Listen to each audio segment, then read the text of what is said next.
About to have a serious discussion here.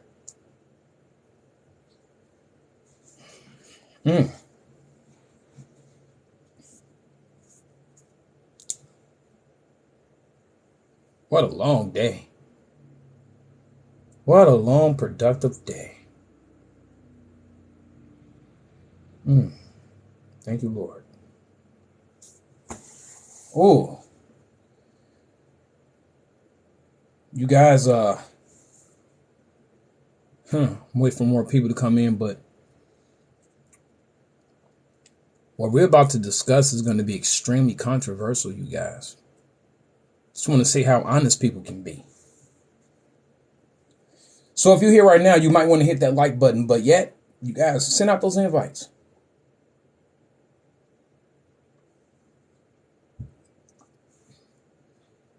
It's about to get serious. Very serious. Very nuanced, but very serious. Let me show you guys something right quick. And you know, this is going to hit at the core of our cultural problem. You know what, though, you guys? This is every topic, okay, that I like to discuss, you guys. It is more of a social experiment. And let me just clarify what I mean by that and why it is an ulterior motive that's actually in that. It is to basically expose a person's reservations, right? If you have a lack of bias, a lack of objectivity, I expose that bias. Okay? Because the thing is, I think each and every issue you should approach with full-blown objectivity intact. You examine the evidence and you let the facts, okay, be as they are, and you present them, okay, without bias. But this topic is going to expose a lot of people that actually have reservations, okay? One of those reservations is this, to be more concise. Racist. Okay? You guys will see what I mean. Let me put it up. You guys are going to know exactly what I'm talking about. Let's see if people can be fully objective or they're going to expose themselves.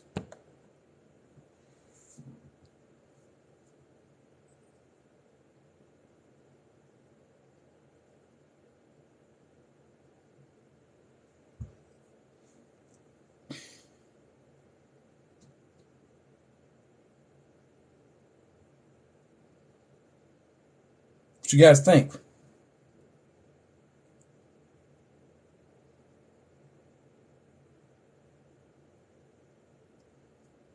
Let's get to the facts. Now, look, you guys. My stance on this, it's not from a person who is not an ex-criminal. I am an ex-criminal, ex-gangbanger, ex-drug dealer, ex-firearm seller, all that kind of stuff. Used to be extremely violent, gang leader, all that kind of stuff. Come from a crime family. Okay? I grew up hating cops. See, I thought as a child then. I thought as a child, you guys, I was very leftist minded, right?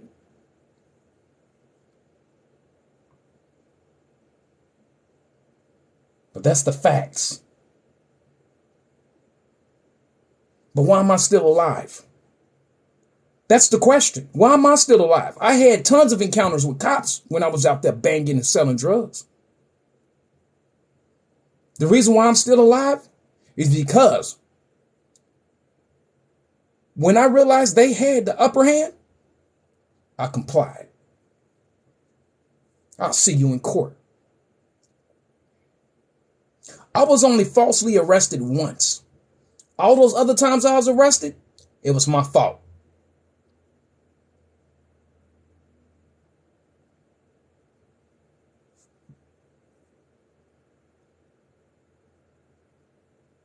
Now, I've had police, after I gave up my life of crime, okay? pull up on me, guns drawn and all this kind of stuff, and then you put your hands up and turn around and walk backwards and all that kind of stuff. We're responding to a shooting, and if you're not the person, we apologize about that. I didn't take it personally because they're doing their damn job.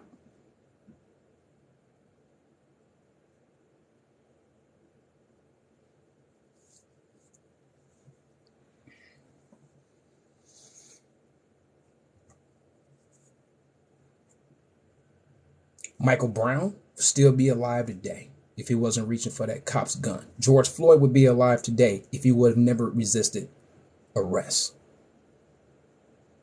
The other gentleman, the young man that was actually accidentally shot, he would have never been shot if he wasn't resisting arrest. Also, with this incident earlier in Grand Rapids, he will be alive today if he would have never resisted arrest. Also, the little kid that had the little fake water gun on him, he would be alive today if he would never try to pull out a fake water gun that actually looked like a real Glock on officers. Now, Philando Castile, that was wrong. Wrong. Because he was being compliant and that cop shot him. But the rest, they'll be alive today if they weren't resisting arrest. I'm sick of people blaming the officers. They're doing their job.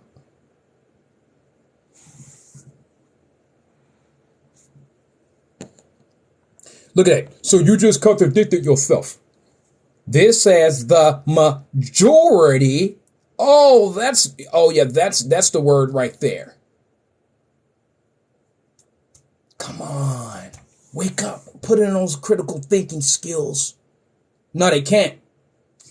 They can't, you guys. Stupid is, stupid does. Stop saying dumb crap.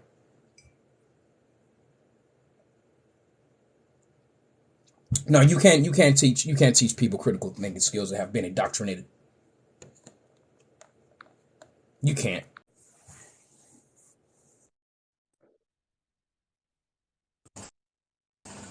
Hey, what's up? What's up? What up? Nothing, just chilling. Yeah, this is really controversial because when I was growing up, I knew some of my rights, but I didn't know how to apply them when dealing with police officers. So the only thing I did was like comply, but I didn't really answer any of their questions though. I complied to a certain extent, but now since I knew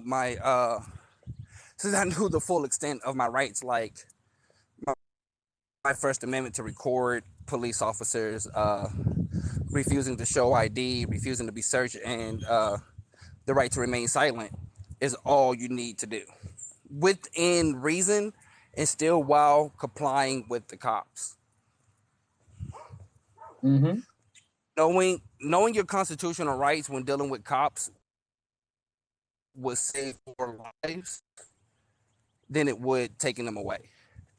Because the cops took an oath to uphold the Constitution, just like the military. So when you see a cop violate someone's right, go ahead and stand up for that person. Tell that person who may or may not know their rights, tell them what the cops are legally and is allowed to do within the Constitution. But like not all states have no ID states. So some states do require for you to ID yourself. But most states you don't have to ID yourself unless they can articulate a crime that you committed, about to commit, or in the middle of committing, and they so happen to pull up while you're committing a crime. They have to articulate that. Mm-hmm. You also have a right to ask a police officer, "Are you detained or free to go?" If they say that you're detained, then you can go on and ask them, "What crime have I committed?" If they articulate that, you can repeat the phrase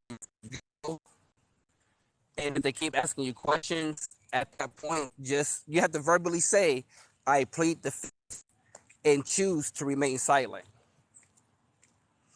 And you And guys, then let if they me let ask me to put search this you, you let me can. put this in the legality sense, you guys. Basically, what he was referring to, you guys, is probable cause, aka reason of suspicion, you guys. Okay, and basically ensuring that the cops do not violate your Fourth Amendment. Okay, basically that means they have no right to basically do search or seizure. Okay, unless it's probable cause. Okay, but if Well, you really want to learn more, even if hold on, you're Eugene. If you really suspicious. want to, hold on, Eugene. If you really want to learn more, okay, you guys are definitely about your rights. I highly suggest you go to the YouTube channel. It's called Audit the Audit.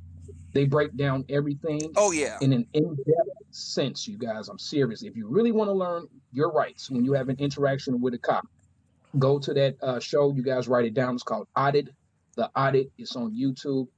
Damn good channel on YouTube. yeah. That's a good channel. It breaks down each state law and each statute that was passed down by the Supreme Court on a federal level. But so yeah, so if a cop comes up to you and you look suspicious, Hold on. that's another thing. Uh-huh. Being suspicious is not a crime. You can look suspicious all day you want, as long as you're not committing a crime. Because suspicion in itself is not a crime. Eugene, And get to the most crux. cops, Eugene, huh? get to the crux of the topic. Get to the crux of the topic. Oh, all right. So what I'm saying is, majority of the cops know the Constitution and know when you're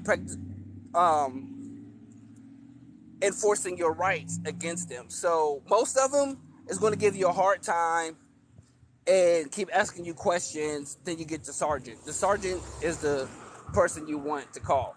But to this, it's more easier. Like, if you really want to go down to it and don't want to fight with the cops, just go ahead and comply with them, because majority of the cops will just let you be on your way versus standing up on your rights.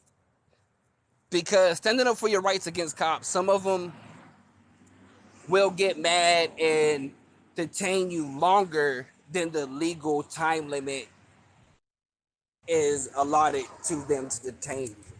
Just because you're standing up for your rights. And cops don't like that. They want to catch people who doesn't know their Hey, rights. Eugene, Remember that. Your reception is really bad, bro. Yeah. Oh yeah, I'm about to hop off the box and get home. I'm at the store right now, so I'll hop in rotation when I get back home. All right. Peace, love, and chicken grease. All right, my man.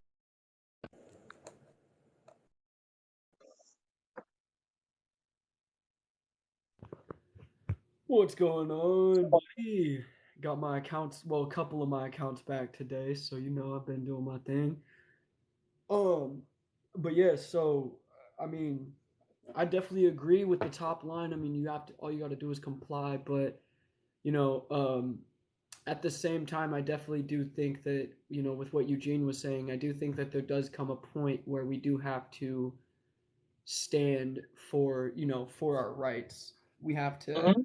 gotta we there's a point in time where yes you do have to comply, but then there's also another point in time where if you know that you're being accosted unconstitutionally, you need to make sure that you make it be known that you know your rights and you know that they're violating them. That's why it's important and imperative that people ask for badge numbers, identification purposes of the officers that they're interacting with, things of that nature. I mean, it's just common sense. You don't, if they're asking you for your identification, you ask them for theirs. A lot of people don't look at interactions with a lot of common sense though, because they become very emotionally and enraged or charged whenever they're being stopped. So I think that if a lot more people would just look at it from a common sense basis of like, well, if they're asking me my identification, I should ask them their identification, just so that they can know these things. I mean, human to human, if somebody's trying to do you wrong or they're trying to be corrupt, then if they know that you're aware of their identity or who they are, they're a lot less likely to do something wrong or corrupt. And this isn't the white answer. This is a answer. And it's the Exactly. most And common Mike, sense just 1 second. Hey, answer. Keely. Hey, Keely, since you are my white sister, can you do us the honors and get rid of this Damien? Do this bastard a great favor for the room and bounce this scrub out of the room since he wants to sit up there and go racist. Right. I'll let a white woman bounce you, little chump. Can't stand these kind of damn people. Go ahead, Mike.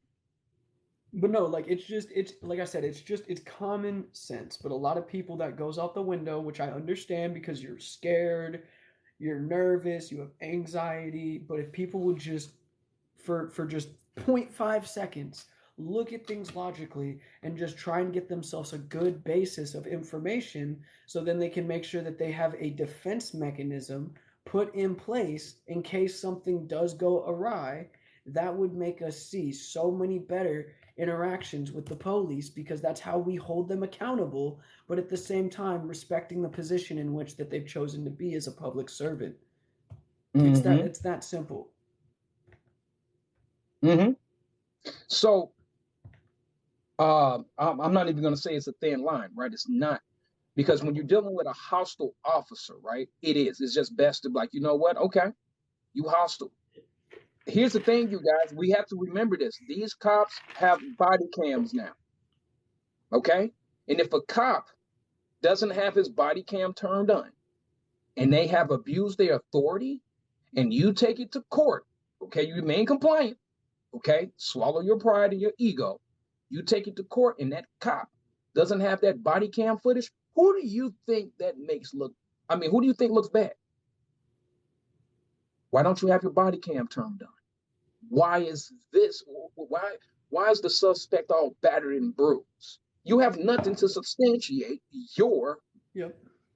what did it say? Your excuse, for Right. lethal force or to accost, this person. Yeah. But you have to remember Yeah. that they have body cams. And yes, you do have the right to Yep. record your interaction with a cop. But the thing is, if you deal with Yes, a you do. hostile officer, I'm not going to sit up here and say that all officers are saints. I'm not saying it. What I'm just saying is you have to swallow your pride and understand where they have the upper hand. At least you live to see another day. You become Also, compliant, right. everything goes.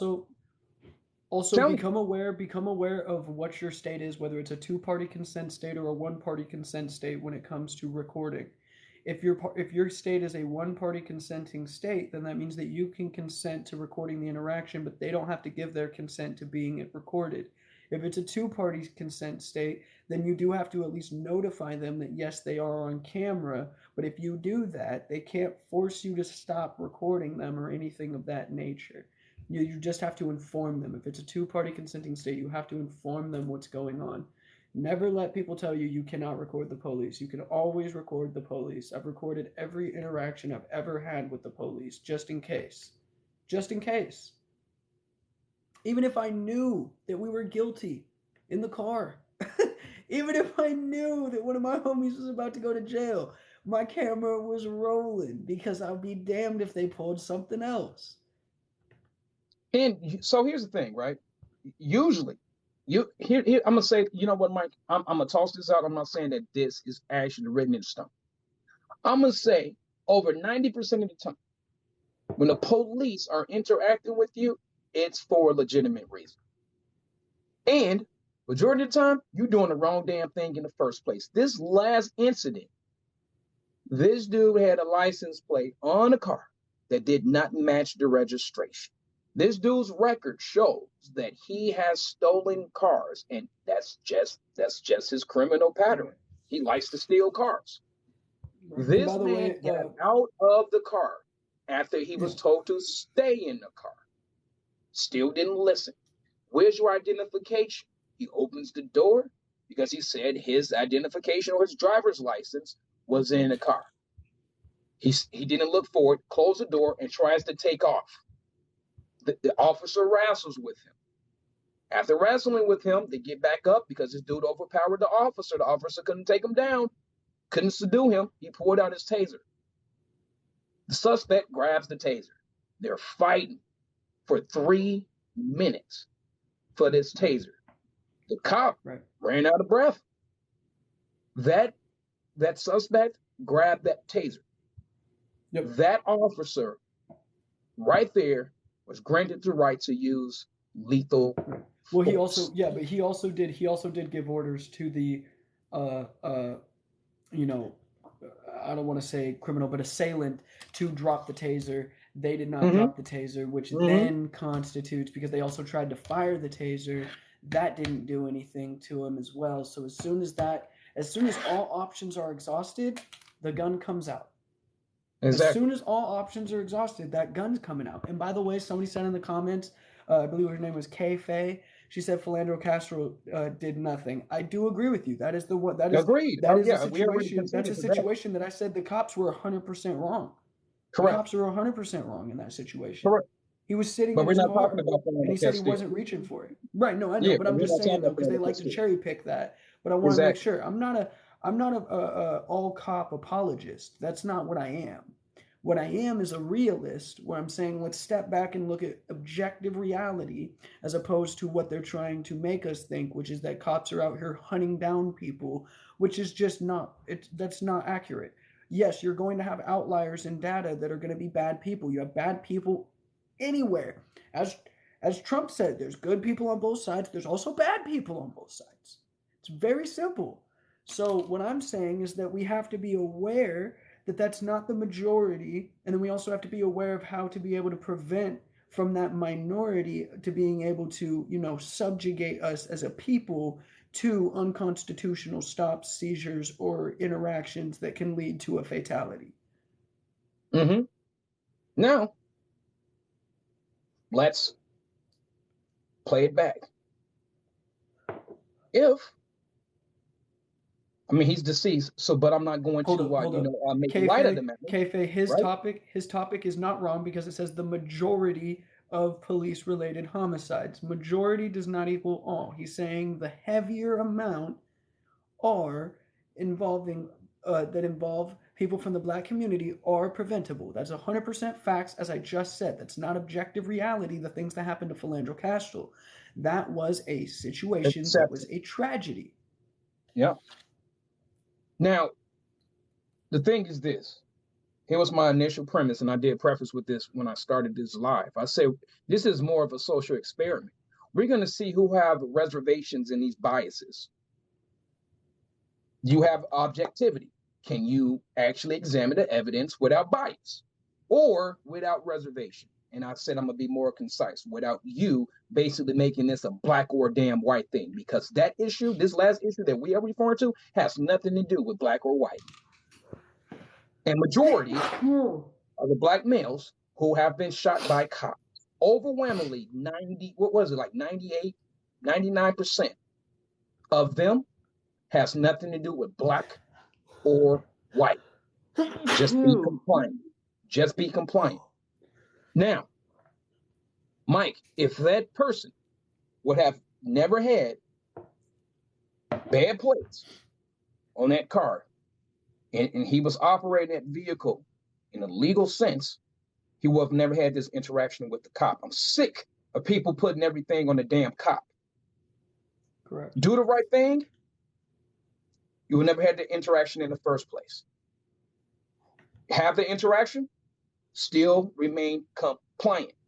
Do not fight with the officer that is resisting arrest. Do not grab the officer's taser.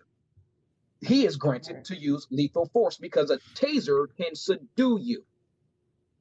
So, yet again, they're just going to say it's a black guy and a white officer. Watch. It's a black guy and a white officer. Yeah. I know. I already know.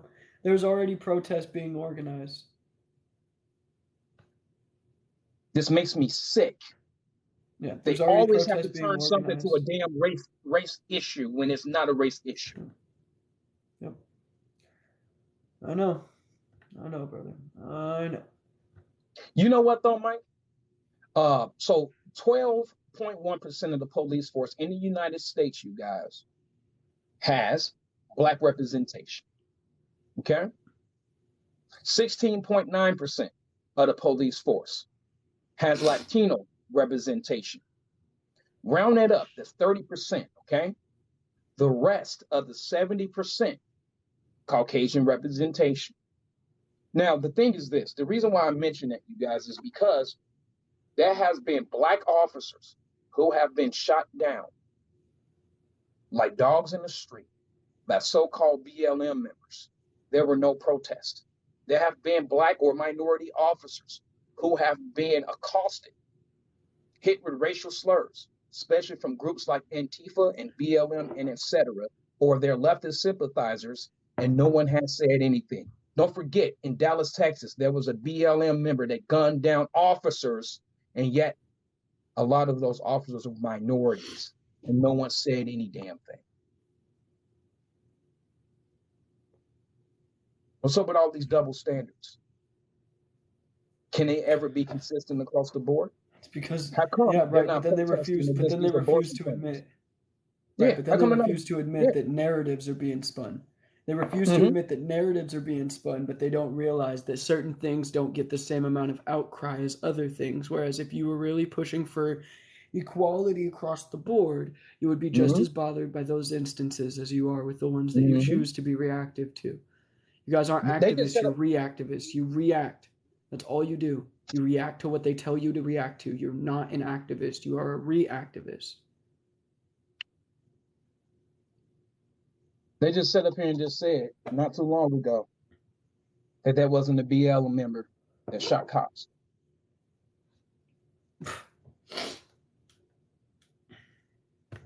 Crazy, crazy. The selective outrage. The selective outrage. Especially, you know what, too, Mike? When you take the George Floyd incident, right? Had nothing to do, with black or white. There was a black cop and an Asian cop that was also present. He would be alive today. Would have never resisted arrest. This selective outrage it's appalling. It really is. And basically, it creates you cannot have dialogue with people who are disingenuous towards the facts, and they have already inserted their own narrative, and they already have shut their mind down, you guys, to objectivity. But yet, here's the danger of having this ideology. How can you actually sit up there and say you care about your community when you actually support, you advocate, you condone reckless behavior, such as resisting arrest that actually leads to majority of cop interactions when they deal with people who are non-compliant being shot? I don't get it. I don't get it. It drives Yeah, me I'm nuts. looking at this article that New York posted, and the Washington Examiner also put out a very similar article that says at least 8,600 black lives were lost to homicide in 2020, an increase of more than 1,000 compared to 2019, at 7,800 or 484 in 2019. In 2020, the year of the protests, the riots, whatever you want to call it, a conservative number is at least 8,600 black lives were lost. Another estimate is 9,941 black people were killed in 2020, accounting for 55.8% of all homicide victims, which would be an additional 2,000 black lives that were lost compared to the year prior. That's ridiculous, y'all. That's crazy. That's absolutely crazy, y'all. Yeah, but they want to protest about cops who are trying to apprehend criminals. They want to protest about that, but not the black on black homicide. How disingenuous is that? Right. Remember I told you, Mike, about that false altruism, that false compassion? Just go along with the common narrative, that sheep Right. or that herd mentality, that monolith thinking. It doesn't resolve the issue because you're disingenuous. Just like throwing gasoline on your own damn house when it's burning down and then taking the water hose and spraying your neighbor's house. I don't understand it. And I'm glad I don't understand it because I'm not clinically insane. And anybody when black on black crime gets brought up that tries to run to the what about white on white crime, you're just denying the facts presented in front of you. It's sickening. Show me the generational ties across multiple different states of gangs that are found within the white community. Mm-hmm. I'm just curious about it. Show me how many white people are killing each other over colors and neighborhoods and signs and verbiage. Because I'm pretty sure that Dylan and Tommy aren't shooting each other over calling each other dog or cuz when they shouldn't be. Too many facts.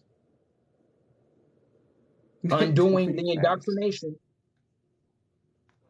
Too many facts. Undoing the indoctrination. Let's not talk about another factor that's contributing to this culture that's leading to black males being shot when they have an interaction with a cop.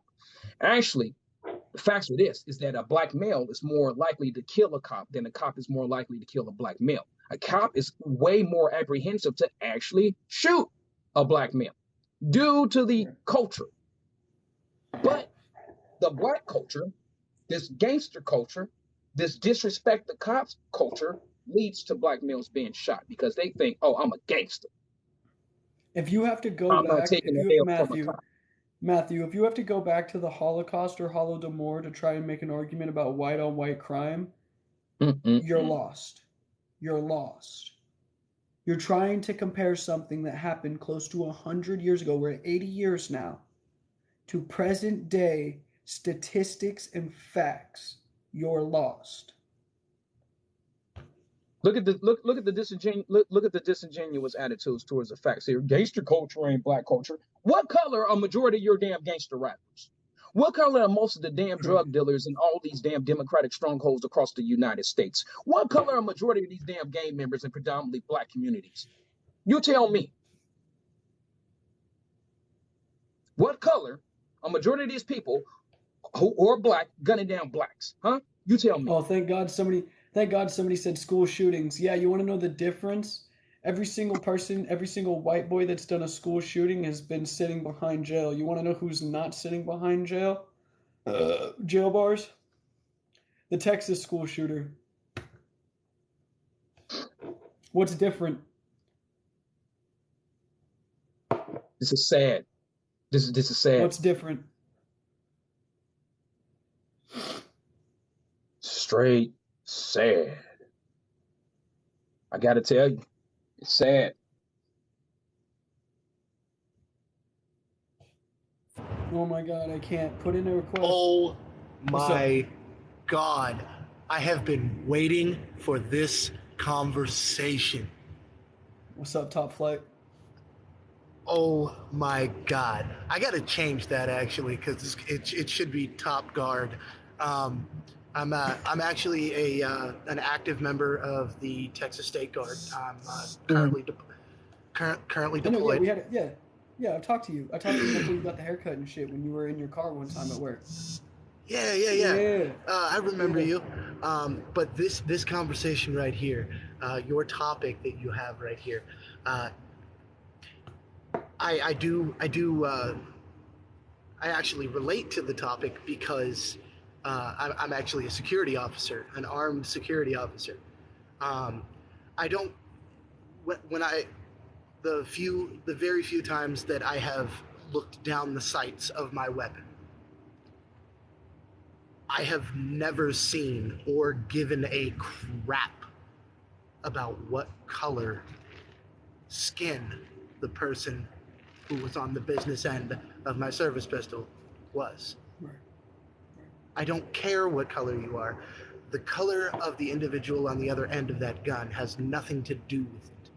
Absolutely nothing to do with it. And the reason police are more hesitant to shoot a suspect or a subject when they have every legal right to is because the consequences and repercussions that come from actually using your firearm. If you were not 100% right, you can still be charged. Doesn't matter. People always want to talk about how police have a defense to prosecution. Yes, they do, because that's part of their job. Yes, they do, because that's part of their job. Part of their job is to police the community and make sure that bad people don't do bad shit to other people. And it's part of my job as a security officer. And good God, it does not matter whether you're purple with pink polka dots. The color of someone's skin has nothing to do with how an officer reacts to the situation. Most of the situations that have an officer-involved shooting, in which an officer-involved shooting occurs, could have been prevented by the suspect or the subject just simply complying. I have always said, do not fight in the streets. Fight it in the courthouse, because if you are compliant, you get in the car, go down to the little jailhouse, do your little bid, 9 times out of 10, you can post bail and better fight your battle. And if the cop was wrong, you're going to hit him where it hurts, his wallet. And I don't mean to sound ingenuine about that, but the fact of the matter is, you got to hit the people who do wrong where it hurts. Their wallet. Their wallet is the most important thing to them, which is 99.9% of the time, not discounting any other reason why a cop is hesitant to pull the trigger. Because they have to think about they have to think about their livelihood. They have to think about their families. They have to think about every consequence and repercussion that comes from them using their firearm. You know what, Top Flight? You're not at liberty to be this candid that I'm about to be. I'm gonna use TikTok, and this is for social proof. And here's the unfortunate truth, but you know what, you guys? I have to align myself with the facts. Here on TikTok, now we know, okay, that the black population is less than 13% now due to black-on-black crime and abortion, right? But also in the high incarceration rates. Now, here's one of the things that I've noticed, okay, with a lot of the black community here on TikTok. It's the same damn dynamic. I get majority of blacks here on TikTok with this damn victimhood mentality who are completely disingenuous towards the facts and always want to spew that it's the damn white man and not take accountability for their own actions. It's a majority of blacks here on TikTok with this victim mentality. When I'm scrolling through TikTok, are the same ones sitting up here talking about white people, dishing out the racism. But yet when someone actually says something in response back to them, then they want to cry and say that they are hurt, that they are systematically oppressed. No, you dished it out, dish it in. I'm not one of those disingenuous blacks. Actually, I'm an American before I am black. And before I am American, I am Christian. So here's the thing. I don't like it. It's disgusting.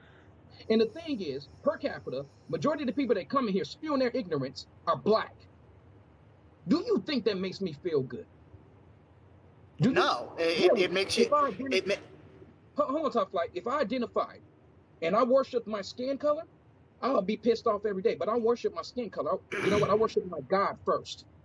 My skin color is not my God.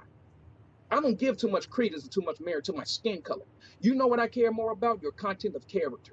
And if these people who are involved with these cops had better content of character, they'll be alive today. And maybe if you weren't being complicit to the same ideology that causes their death, you'll probably feel a lot better than to identify with your own skin color and make skin color your own God. Let me just tell you something. What you create and what you worship as your God, you will reap what you sow. And so the very fact that you want to worship your skin color over logic, you deserve each and every damn thing that you get. And I don't feel sorry for you whatsoever. Black conservatives are not gunning down black conservatives. Leftist blacks are gunning down leftist blacks. Leftist blacks are the ones who are having all these interactions with cops. It's because of your culture and your damn inimical ideology.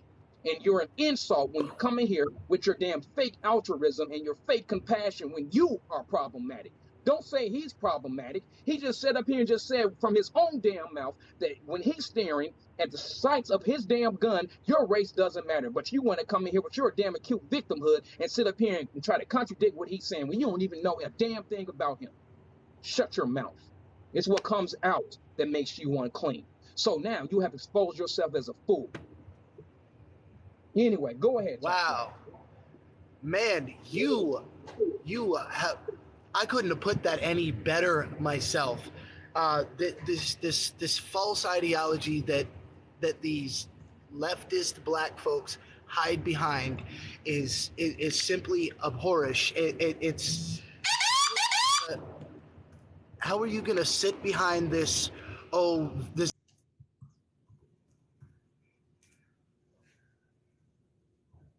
will responsibility, the responsibilities for your actions. If I walk down the street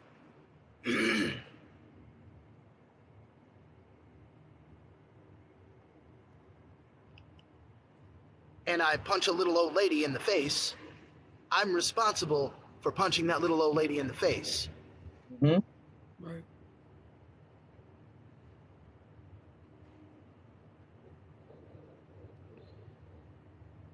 Top Flight, Yes, can you hear us? sir. Can you hear us? I'm getting feedback. Okay, you can drop out. I'm gonna drop out, come back in. I'm probably gonna cycle out, give my place up for somebody else because I'm just over here doing some research. I'm just looking at my Absolutely. computer.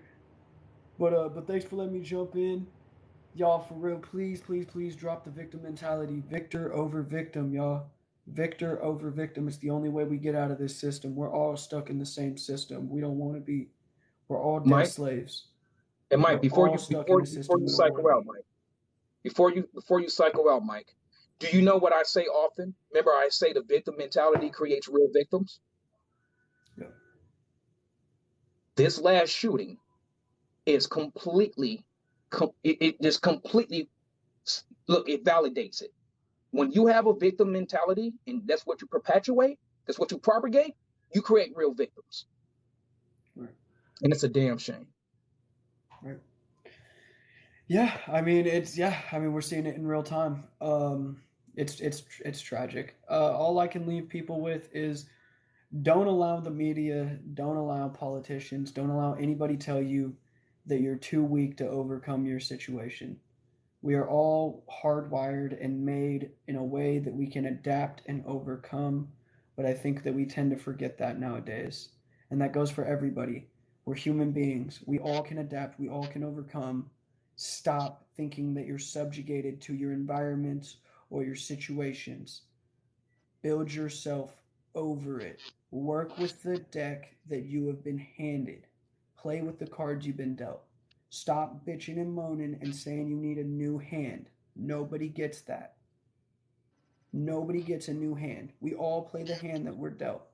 So stop telling yourself you have a bad hand and instead start adapting the way that you think to think strategically and figure out how to work with the hand that you've been given. God bless. God bless, Mike. What's How you going doing, on, brother? Joe? Oh, Good. same old thing, man. I seen you, man. When I came in, you was on fire. You was preaching, and I loved it. I just came in, man. I had to come in and show you some respect. You know I stand with you on this about people blaming people's skin color for that. Yeah, you're gonna live in a bit. If you, it's always, to me, it's always that way, man. If you perpetuate something, if you speak on something, and you're going to speak bad upon yourself, bad is going to happen to you. If you speak good upon yourself and speak uplifting upon yourself, uplifting things will happen to you. That's a fact. But if you're always sitting around talking about everybody's out to get me and the system's out to get me and all this and that, it's a self-fulfilling prophecy. Bingo. Me personally, I mean, this is kind of speaking on personal life here, but I used to be in the drug game, dude, and I knew the consequences. And when it started fucking my life up, I dropped it. So I started getting into shit, and it wasn't good. But I knew the consequences every time I encountered a police officer or a state trooper or somebody, and I had something on me, or I had, a pack on me. I knew the consequences. So if they were to take me and arrest me, I can't. What would I be mad about? You know. Mm-hmm. What justification do I have to say, hey, I was breaking the law, but yeah, it's bullshit that they're arresting me. You know, that doesn't make any sense. Take accountability. That's the problem these people have nowadays, especially the left. They don't take any fucking accountability. Excuse my French, but it's just like it gets old, man. And it's in every facet of every social issue in our country. They do not take accountability. Abortion rights. You can go down the list, man. I mean, it's everything that they do. There's no damn accountability, and I'm sick of it. I'm sick of these people. I'm sick of these Marxists, especially. I'm sick of the godlessness. Mm-hmm. It is the That godlessness too, but I in our can't put that on society. everybody. It's not But they don't about even forcing realize. it, but it's not about forcing anything. And the separation of church and state, where people have that twisted, is the separation of church and state came along about the government not being able to tell churches what they can and cannot preach about, what they can and cannot Mm-hmm. say from their pews. Mm-hmm. It had Oh, nothing you're to right, do with Cody. anybody coming in. Here's what I'll say though, man. Is now My we're in phone the clipped out for a second. we're in a position where it's literally good versus evil. How can you deny spirituality? How can you deny God at this point when Absolutely. you see all the Hey, shit that's Chad. been happening? Hey, Chad, your audio is bad, bro. All right, hey, D-Ron, I just wanted to speak on it real quick. I'll hop off here. I'll let someone else in. Thanks, man. Okay, yeah, you're welcome, bro. Is it my audio? No, it was Chad. Oh, okay, my Um, bad. no, you hit the nail right on the head though, Joker, because that's the only thing that actually sustained the black community was God. It's the same God that actually freed them as well. Okay, it's indicative, Absolutely. okay, of the plight of the Jews, right? And so as soon as the black community turned their back on God and they actually went back to government intervention, they went back to the plantation. And a lot of people don't understand is that when you start worshiping your own skin over your God, but you expect to get the same results that you get from worshiping your God, no, never ever gonna happen. Never ever going to happen. This is why the black community likes to embrace each and everything that goes against the word of God. When the black community used to be one of the most spiritual communities in the United States. And actually, the black community has so much influence that even gangster culture is one of the most popular genres across the whole entire globe because so much influence. So, what do you think Satan's Absolutely. going to go after? What do you think Satan's going to go after? This is a spiritual battle. You don't realize. A spiritual battle translates to a cultural battle. So Why do if you you're think embracing why do each you and think most everything, hold Planned on, hold on, Parenthood Joker. and So abortion if you're clinics are in embracing black neighborhoods? everything, That's why the hold abortion on, Joker. clinics are in the black So if you are neighborhoods. embracing everything that goes against God, you will not be blessed. You will become a slave again. This is why the black community keeps advocating for government intervention. Get off of welfare. Why do you need to be on welfare? Take accountability for your own community and your own life. Get the government out of your life. But they don't Because want to hear that. we supplement single motherhood in this country. We reward it. We reward people for not having the nuclear family. We reward them. Mhm. When you Mhm. have a mother and a father who are working and they go in because they're working, but they still need a little assistance. They still need maybe some food stamps, something little something to get them by. What they tell them is they tell that woman, divorce your husband. They will tell her, if you Mhm. divorce your husband, doesn't matter your race. They tell them, divorce your husband and we will help you. Yeah, but I think that's crap. Because if you And Go need ahead. help, it's you need help. absolutely true. Hold on, Joker. Hold If on. It is Go absolutely ahead, true. Joker. Hold on. Go ahead. Go ahead and speak. Suzu. Go ahead, Suzu. Suzuki, yeah, no, like how I feel about that, what he was saying, like it doesn't matter what class you're in. If you need help, the government should be able to help you no matter what. But it It's not seems their like, job. It's not their all job to right, help you out.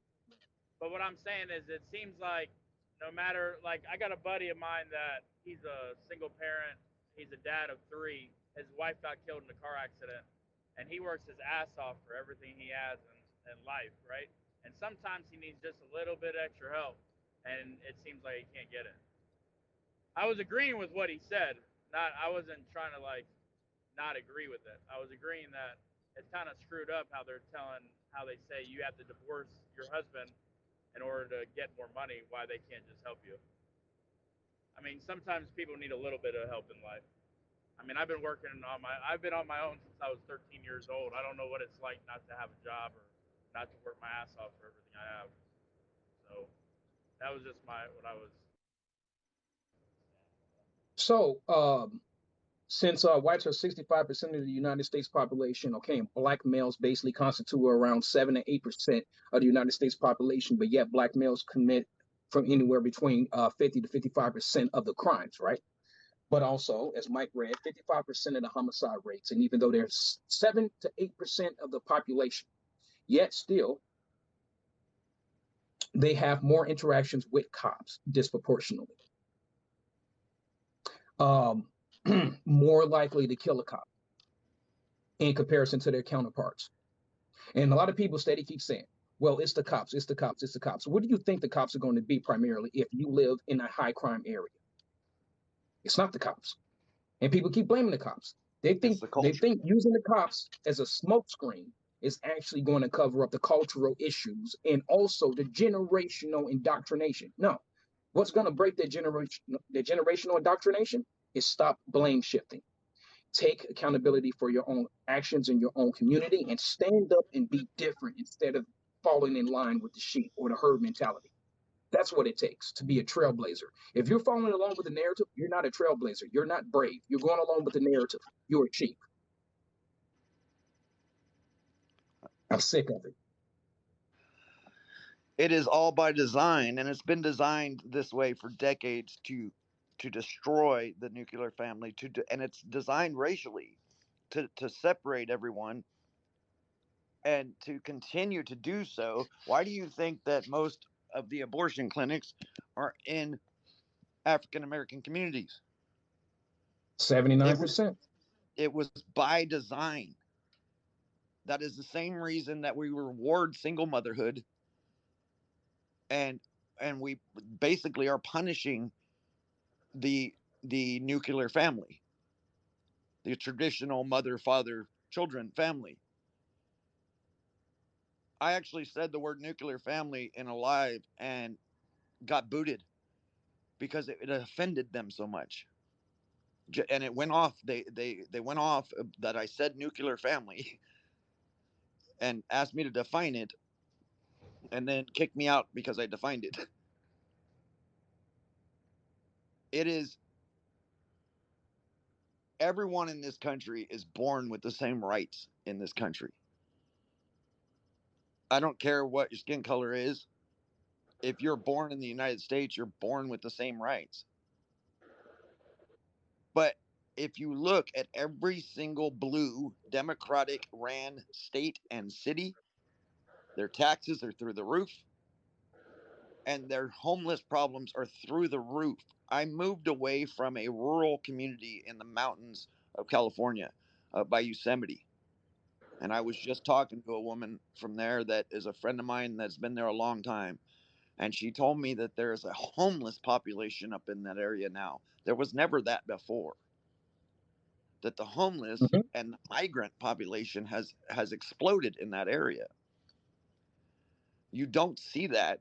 And I have migrants here in Texas too, and you don't see it like that up in the northern parts of the state. You don't see it like that, but you do in California because of the policies put in place by the Democratic Party.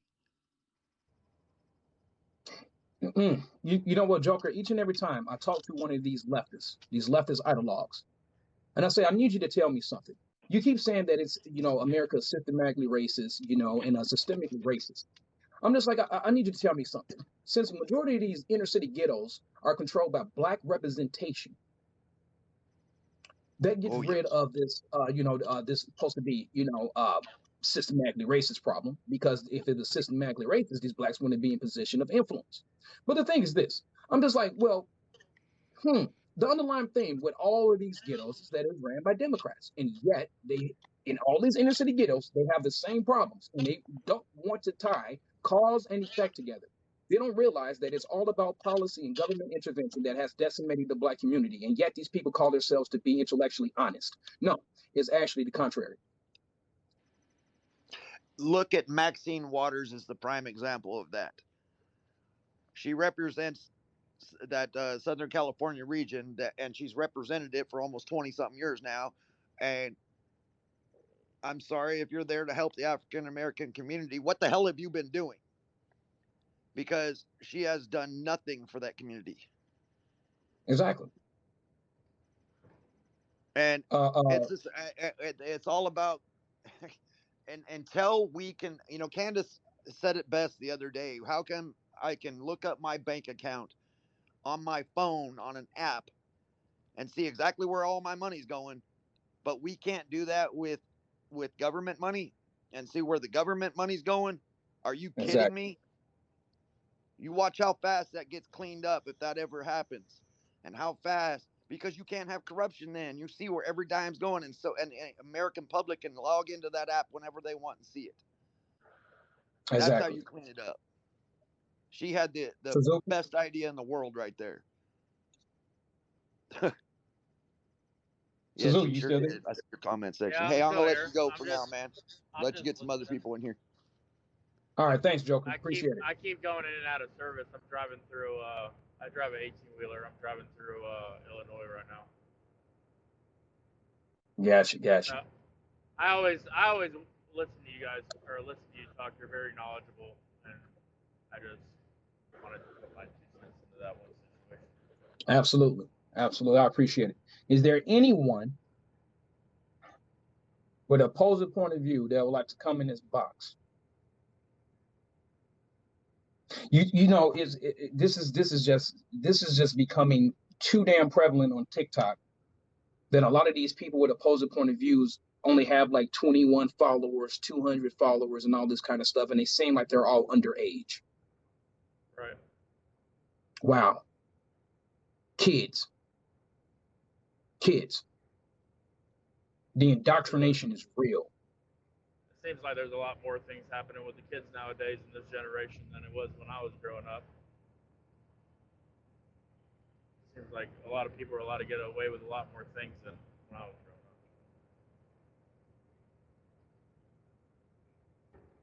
I mean, we have 136 people in here, and it's just keep getting trolls. Unless a lot of these people are just scared to come in here and talk because they're thinking that they look down upon. I don't know. I just say how I feel, and that's it. I don't have a vast vocabulary. I don't use big words or anything. I just like to talk and have a good time. You know what I mean? No, you don't need that. Because you have a vast vocabulary or you're a logo file doesn't mean you're smart, right? What makes a person smart is how you use what you know, right?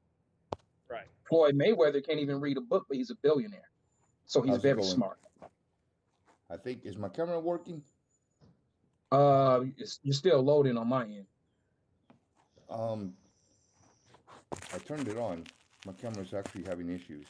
But my whole ordeal is, and I just got one quick comment because it's kind of, somebody comment, what did the Republicans did for black people? The Republicans did a lot. The Republicans did a lot for black people. You know what I'm saying? President Trump actually always, before he even became to presidency, endorsed the black community, always helped the black community. Is the presidency from 2012 that actually divided the... Did he time out? I think he lost connection. Deputy, what's up? So hey man, thanks for joining me on here. So I was just kind of scrolling through it. Been listening to the last 15 minutes, and I've been on board with what everyone said, and kind of want to backtrack a little bit here and go back to the whole religious conversation that we were having.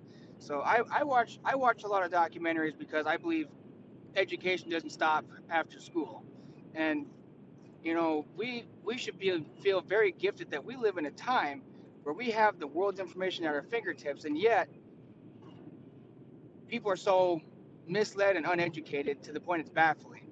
And one of the things that I came across is that what people don't know what's going on is the whole separation of and the destroying of the family. And that's the first step to any totalitarian government is, when the state or the government comes in and separates the parents from the children. And that's exactly what's going on. But people are so caught up on social media, and reading headlines that they're not even going out and doing research. They're not going out there and actually learning all that's out there that we have to give. And people are so confused. But see, at the same time, I don't blame them on that because they don't know any better. They're being so miseducated that they don't know any better. It's like an educational system of dumb. At the same time, I don't really, not that I pity them, but how can you educate someone who doesn't want to be educated but that doesn't know how to be educated? And that's why Well, these younger generations don't get that. well, Deputy, here's the thing, right? So about these college professors, right, who are complete activists, right? Not educators, Agreed. activists. Our young, impressionable youth look up to these people. That's Agreed. an abuse of authority, abuse of power. They're using their influence to teach anti-Americanism and acute victimhood. That contributes to black males thinking they can resist arrest and there's no severe consequences to follow those kind of actions. Yes. You're a victim. So therefore, you're entitled. What do you think that amounts to? Your ideology constitutes your environment. If you're out there doing the wrong things, you're going to attract the officers to you. If you resist arrest, most likely you're going to end up being shot. Cause and effect. This is the Agreed. problem in America. Yes, it is the indoctrination. But just to be a lot more concise, a lot of these people are godless. And I'm not Yes. And going to be disingenuous. That's the underlying thing. They are godless. agreed, very much so. And I that, don't. that I don't. oh, go ahead. I'll wait for him to finish.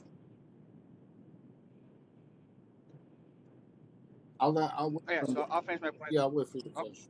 sorry, go ahead. No, I'll wait for you to finish. So I yeah, wanted to make a couple comments. okay, so yeah, that was one other thing is, I tell a lot of people, when you go to church, you don't see a lot of younger generations in there. It's mostly the older generation.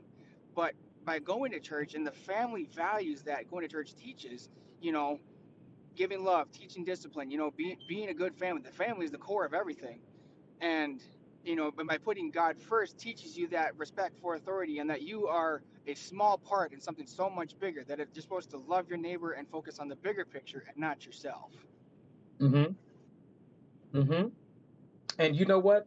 I love this comment right here because this is so factually based, Shaggy. And you know what? That destroys evolution at its core. And I think evolution is subhuman ideology. But he said Darwin didn't know that DNA existed, and they still teach the lies. Spot on. Because if we did evolve from animals, you know what? We'll have that in our DNA. Spot on, Shaggy. Bravo, kudo, standing ovation, if I felt like standing. But go ahead, New Jersey. Yeah, Deron. I just wanted to make a few comments. I'm not too familiar with the Michigan shooting, other than what I saw on TV. There's a thing called most of the military knows it, and when we go to school in law enforcement, it's called totality of circumstances.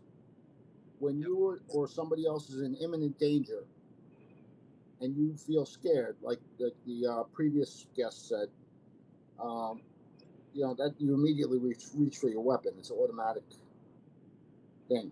I wanted to make a couple comments about the other shooting in New York from the other day. That were annoying. They were aggravating me. Based on totality of circumstances, because I use that term on a lot of things. I don't just use it on use of force. On that shooting in Manhattan, the first thing was approximately 4 things that you don't hear on the news. Approximately 4 people were looking for the past 10 years to have a CCW, and they were denied on the train. That could have stopped that guy. Number two, the hospital was arguing with the doctors not to work on the victims because they didn't have vaccination cards, proof of vaccination. Number 3, some of the victims were wearing Ukraine shit on them. Number 4, A lot of the law enforcement officers I know, the younger ones, not the older generation, the younger ones, are afraid to intervene in anything now because of being accused of racism. Okay? Now, I had an argument last week with another guy on another live about how he was racially profiled down in South Carolina or North Carolina. I don't know what it was, and his story didn't sit straight with me. So I did a little digging. He was telling me that he got pulled over just because he had a tail light out, and you know who it is because you had an argument with him too. And they locked him up for 4 hours until they realized he was the next police chief. You talking about the worst debater on TikTok? You're one that he poses as a minister now. I don't know what he is now. Oh yeah, psychotic. Yeah. I know you're talking about. Go ahead. Yeah. So he was lying in the room, and they started calling me a racist in the room in that live. And I did a little digging the next day because it was aggravating me. Mm-hmm. And he was being very disingenuous, very. And mm-hmm. he was not racially profiled. The problem was he was pissed drunk, and they stuck him in the cell for 4 hours to sober up. Wow. Yeah. The plot thickens, doesn't it? He was being very disingenuous. And they were just looking for a way to get me out of the room and call me racist.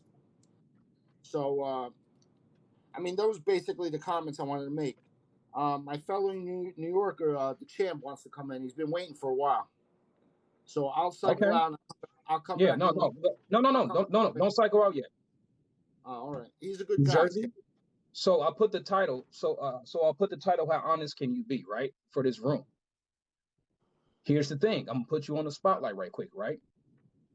The last few terrorist attacks in the United States have been, the perpetrators have been what ethnicity?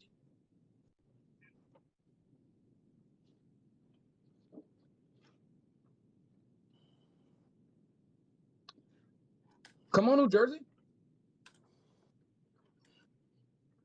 Why are they not deeming them terrorist acts? Do you see what I'm saying here? What kind of environment do you think that fosters? They're talking about they're not condoning the actions, but by you not rightly interpreting it and rightly categorizing it as it actually is, you are condoning it.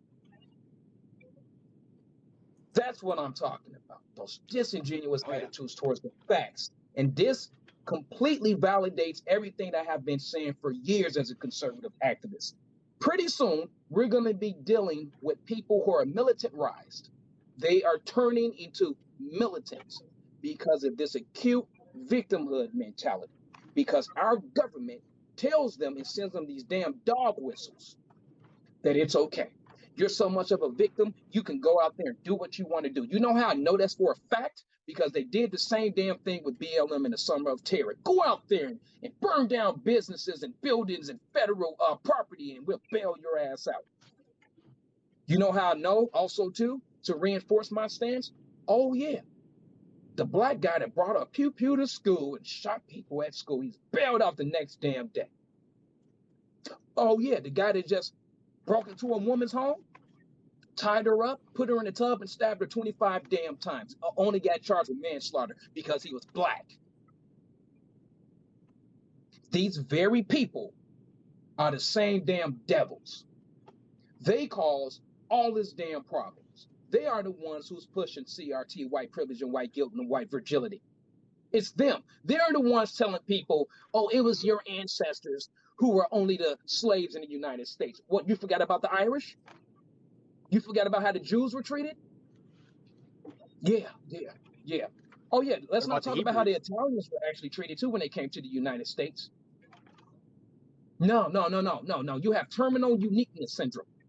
But no, they don't want to teach that it was actually Africans that actually sold blacks. Now they want to talk about that. They don't want to talk about the first black man in the United States to legally own a slave was Anthony Johnson. They don't want to talk about that. They don't want to talk about the 3,000 blacks that own 30,000 blacks in the Deep South. They don't want to talk about that less than 7% of whites actually own slaves in the United States. They don't want to talk about the very fact that only 14 of our founding fathers owned slaves, and majority of them turned around and ended up giving up their slaves, and they apologized about it, and the rest of them were slave abolitionists. They don't want to talk about that. It pisses me off because they have a full-blown agenda, and I see it. It's not because I'm educated, it's because, no, I have the spirit of Yeshua, and he brings you into all truth, and who the Son sets free is free indeed. There are no victims in Christ, and your race doesn't even matter. And this is what makes me sick. People are being psychologically manipulated. They are being exploited. You are nothing but a commodity to these leftist ideologues. They will psychologically manipulate you each and every time because you are emotionally weak and ignorant of your historical facts.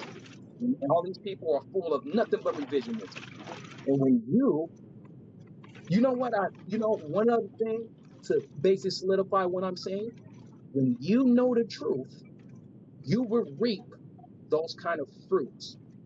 When you follow a lie, you will reap those kind of fruits. I'm going to say this yet again.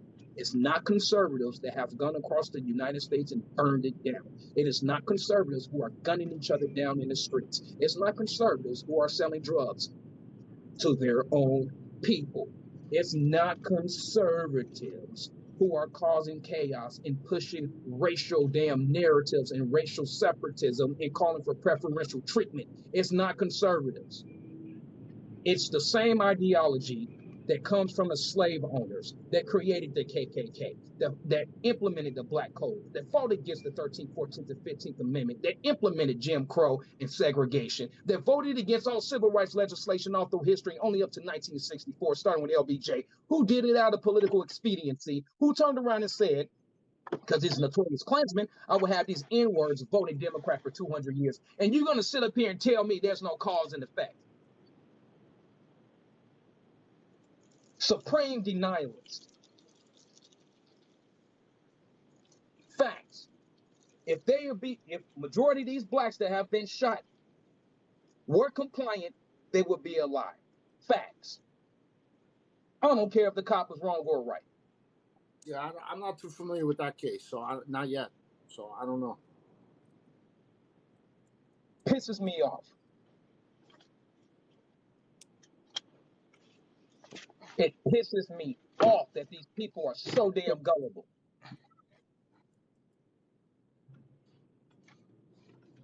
Yeah, And I totally agree with that. And kind of piggyback. Go ahead, Deputy. So one of the things that I tell people that it's really just, the fact that you can't see this. So comparing the riots with BLM and then the protest on the Capitol, I tell people, so how is it okay for people to burn down private businesses? Actual crime of burning down private businesses. But then when you go to the Capitol, which is funded by tax dollars, essentially the public owns that building. It owns the people, not owns the people, but pays the people who work there. And then that's the crime. That's the part where that's too far. So, I tell people, like, if they wanted to tear it down, as it so says so in the Declaration of Independence, hand them a jackhammer. And I had someone ask me, well, what if someone doesn't want to turn it down? Then put it to a vote. Isn't that what the whole system is for? So that it just, the fact that people can't see that people's businesses privately were burned down, essentially a full-blown crime. But then when a group of people, patriots as I call them, decide, like, hey, we know this is a stolen election. We're not going to let this stand. We're going to go to the Capitol and we're going to say it. We're going to have a few words, which is fully legal because it's paid by tax dollars. It's paid by you and me and by the people who say, like, they're even against us. We all pay for it. That's our building. If we don't want it there, guess what? It's coming down. We have that right. It's definitely in the Declaration of Independence, isn't it? Actually, it's how the Declaration of Independence starts off before it goes into its 27 contentions, which are grievances against the tyrannical government. Yes. No, you're spot on, Deputy. And so I hate when people say it was an insurrection. No, it wasn't an insurrection. But anyway, I don't mean to derail too much. No, it wasn't. But, it was just patriots upholding the right. But thanks, Deputy. I appreciate it, my man. What's up, champ? So, all right. Well, thank you for having me on. I'm gonna jump off and give someone else a chance. All right, You bro. betcha. Yeah, I mean, it's pretty much all. It was all said, man. It's not. It's just mind blowing to me. It's crazy. Um,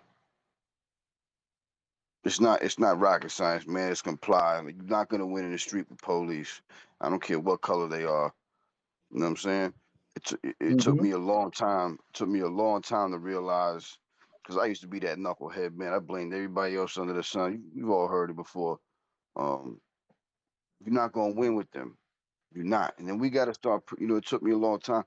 I had to put myself in other people's shoes. These is people, man. These is people. These cops is people that got families to go to, man. They not playing with y'all, right? So I'm not playing with nobody when my life is involved. I'm sorry. It's either me or you. I'm not playing with that. You think they're gonna choose? You think they're gonna choose your life over theirs? Like, come on, let's be serious. You over here reaching for the man's taser. You fighting him in the street. It's just not. It's not the way that. It's just not the way that it's supposed to be. And then you guys see this comment section. People talking about, oh, listen. 80-90% of law-abiding citizens I hate calling them hoods in the cities want more police. What neighborhoods they Mm-hmm. y'all from? Mm-hmm. Facts. What I hear neighborhoods you do y'all talking. live in that you want less police? It ain't a bad neighborhood. I tell you that. A lot of these people in here talking this shit. You're not from a bad neighborhood. Then you can't be, because you would want more police. And Are then you and able to then you hear me? say and then people say, oh, but police don't solve problems. But then when they proactive, you complain. So it's either they damn if they do, or they damn if they don't, right? So it's either I'm proactive or I wait. There's never a middle marker here. Am I able to speak? Can you hear me? I hear you. Go Okay, ahead. I'm going to say that I disagree with what you're saying. I hope that we can, have a good debate without, anything with it. And the reason why I'm going to say that I disagree with you is because you're saying that the reason why, they're getting shot is because of the fact that they're not complying, right? I don't see it No, I'm like not. that. That's The not what way I'm. that No, I no, no, see no, it no. is I never said that. no, Hold no, on. no, I never no. I'm said talking that. about the original. I'm talking about the original, what we were originally saying. The post that I'm looking at. Oh, And okay, I all just right. want to say, this is what I just want to say really quickly. I don't believe that that's the issue. That is because they're not complying. The issue is that these police officers, whether they're black or white, they don't have a agreed or what they see as a threat. What this man sees as a threat, this other man he doesn't see as a threat. And to be honest with you, a lot of white officers see black men as a threat.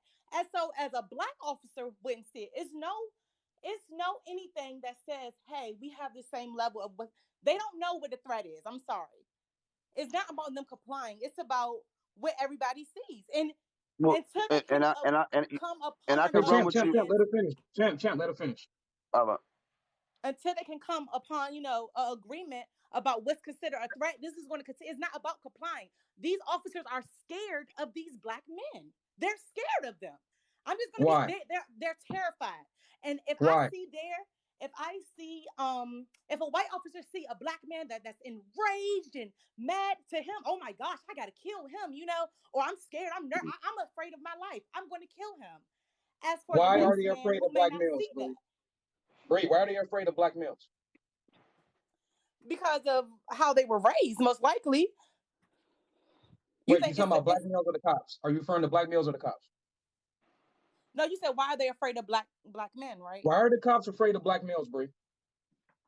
Most likely because I believe of how they was raised or what they seen on TV. Typical So you reason talking why about how the everybody. cops were raised? So you talking about how the cops were raised, right? Yes. Really? Oh, so you're talking. So you're going to categorize everybody. I mean, I just sat here and heard you all compare the riots to the people that stormed the Capitol, and that's crazy to Bree, me. And Bree, Bree. I yes, gotta laugh on that one. So do you? Okay, first of all, you know what? Champ. Go ahead and say what you want to say, because this is Yeah, before I have to yeah. say what I So want to so say. so I'm a firm believer of police should be policing their own neighborhoods. I'm a firm believer of that. See, well, my issue is that you're making it down to color.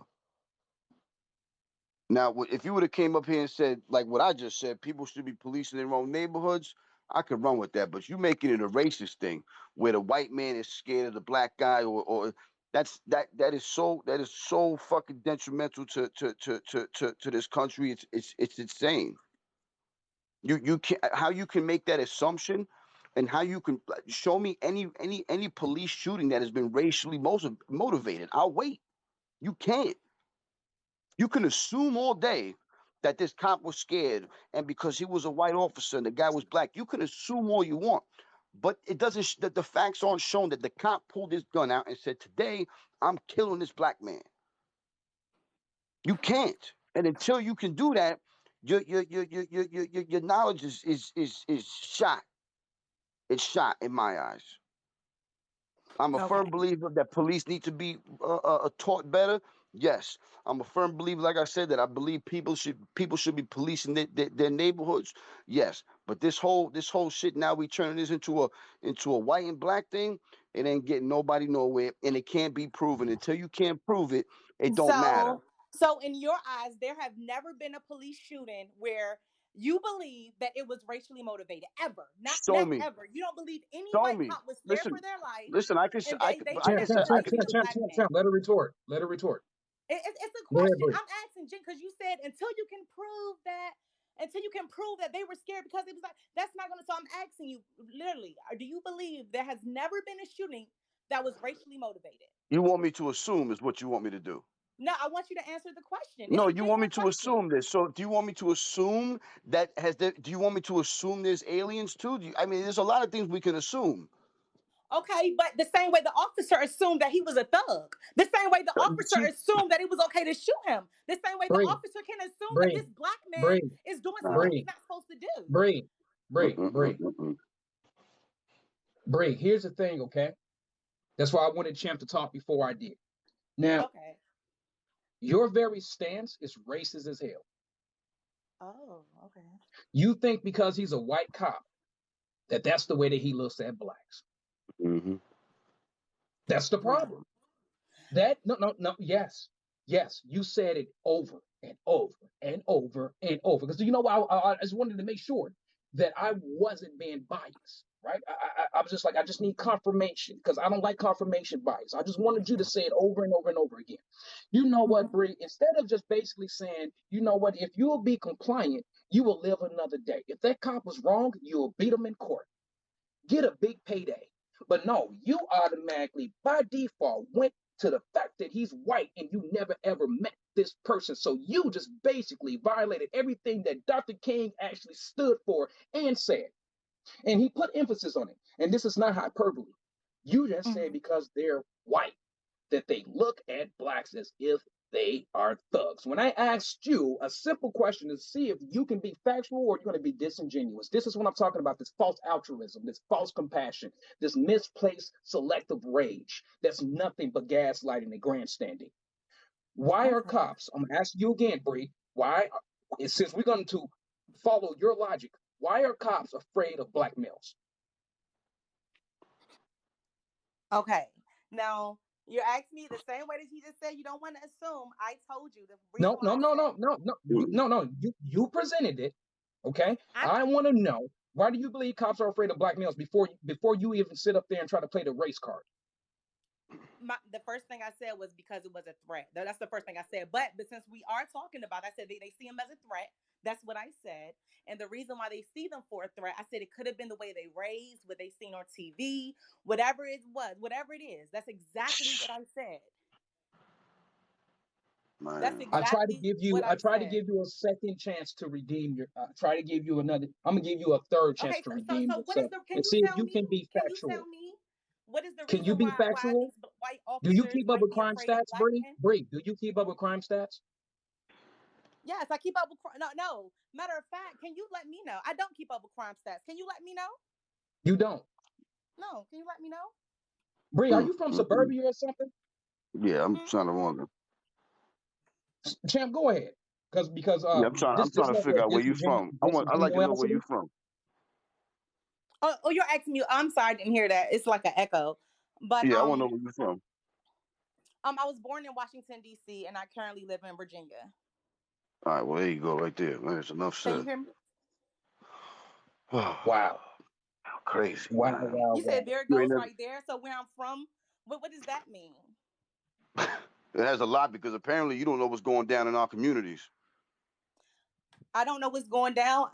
Actually, I actually just got done with a tour in Afghanistan. I do know what's going on with politics. What is I do know what's going on Afghanistan? with What? Listen, hold on. What statistics. does I Afghanistan do have to know. do with Harlem? What does What Afghanistan I'm have to do with telling these inner you, cities?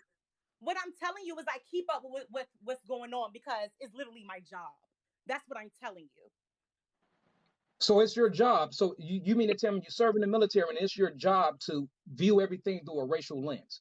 I don't think the military teaches you that. So why are you minimizing what I said? I said No, black. No, I said black and white I am officers dissecting. together. I am dissecting what you say. No, I have critical thinking skills. Listen to No, what I have critical said. thinking skills. No, your default position was the cop is white. That's the problem. It's the way that they're raised. Let me tell you something. You asked me. You literally asked me that. Bree, I have mentored Klansmen before. Mentored them. Okay? Bree, let me tell you something. No, Bree, let me tell you something else, okay?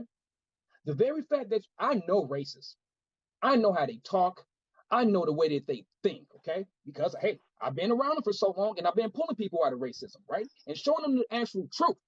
Now, here's the thing, though, Bree. You have black males, okay, who make up between 7 and 8% of the population, but commit over 55% of the crimes in the United States. Black on black homicide actually dropped from 90% down to 70% in the last 2 years. Oh, so that means every black person that gets pulled over is bad. See, you know what, Bree? You know what, Bree? That's your problem, right? You know what I just found out about you? Your biggest problem? Your acute damn victimhood.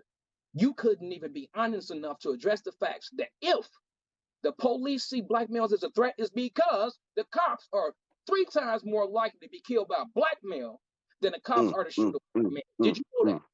Did you know that? High crime? You don't think high crime basically leads to police over policing your area? This is why I cannot stand people with this acute victimhood mentality. You are complicit to the very thing that you complain about. Because you want to be accepted by the black community. When these people you want to be accepted by, you would never have a problem putting a bullet in the back of your damn head. Wake up. So I'm gonna say this. Like I said, this is just a debate. We're just talking. Like I said, I just don't agree with you. But I'm gonna say this. So you're saying because of the history and the statistics of black people, when a black person is pulled over, when a black person is are you saying they deserve it because that's what they're used to? Like, what are you saying? I'm not understanding what you're saying. You know what? You know what, Bree? Show that black people are. That's not what he said. That's not what he said. That's not what he said. Hold on, champ. No. You know what, Bree? You know what, Bree? I'm about to slaughter your entire position. Okay. Okay. We're going to use your logic. You want to talk about the history. You want to talk about the patterns. You basically want to talk about the people that have oppressed people. Blacks are murdering blacks at a significantly higher rate to the point of extinction. So if we follow your logic, you want to talk about this pattern, this system. You should by default hate black males and think that black males are evil then, since we want to follow your logic. Okay, so I'm gonna say, like I said, if we're going to follow that logic that black people are hurting black people more, I'm gonna tell you the issue with that. The issue with that is that when that little boy Ray and whoever, when these black people are shooting each other, guess what? They're going to jail for it. They're getting in trouble for it. But when these people are shooting when these white people are shooting no, police officers, no. I know you ain't just go down that rabbit hole. We're not going to know. No. When black on black crimes, when it's black on black crime, these people are getting arrested left and right in jail. And since we're talking about statistics, are we going to talk about black men in jail? But let's talk about If we're going to do it, let's talk about that. Over 70% of shootings in Chicago go unsolved. That's just Chicago. Oh, Chicago. So can you That's tell me the just statistics on black that's men in just jail? Chicago. Oh my goodness. Just because I don't agree with you don't mean that all It's that's not about necessary. you. See, there you go again. Now, don't minimize on me because you know what? I'm not a mental midget, okay? I'm not going to let you try to intellectually dodge me and play me with your mental gymnastics, okay? You're not going to be able to gaslight me. I'm too damn smart for that. The very fact, Bree, is that you exposed your bias and your racism and the way that you view white people without having to tell me speaks volumes.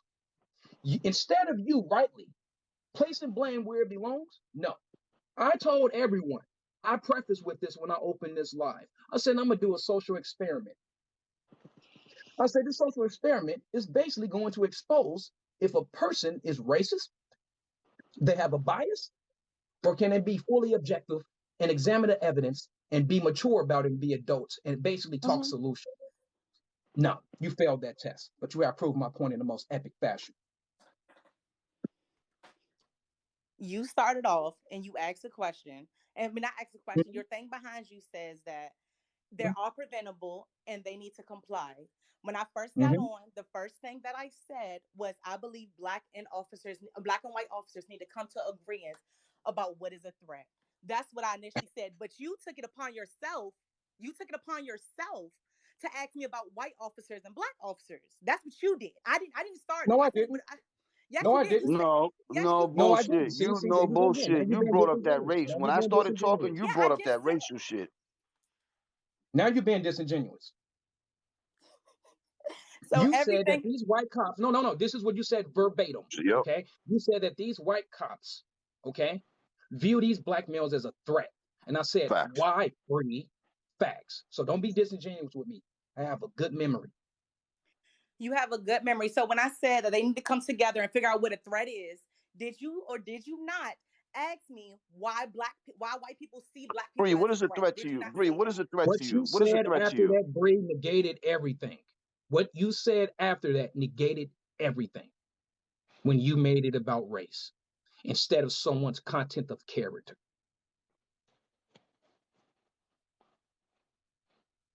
Oh, no. Oh, what's a threat to me? And then what What's a could be a threat threat to to you you? are two different things.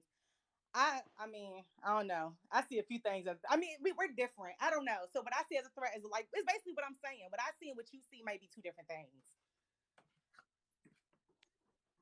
Okay, Well, so thank you, Bree. I do appreciate it. you're in the street, right? You're in the street. Forget about being a cop, right?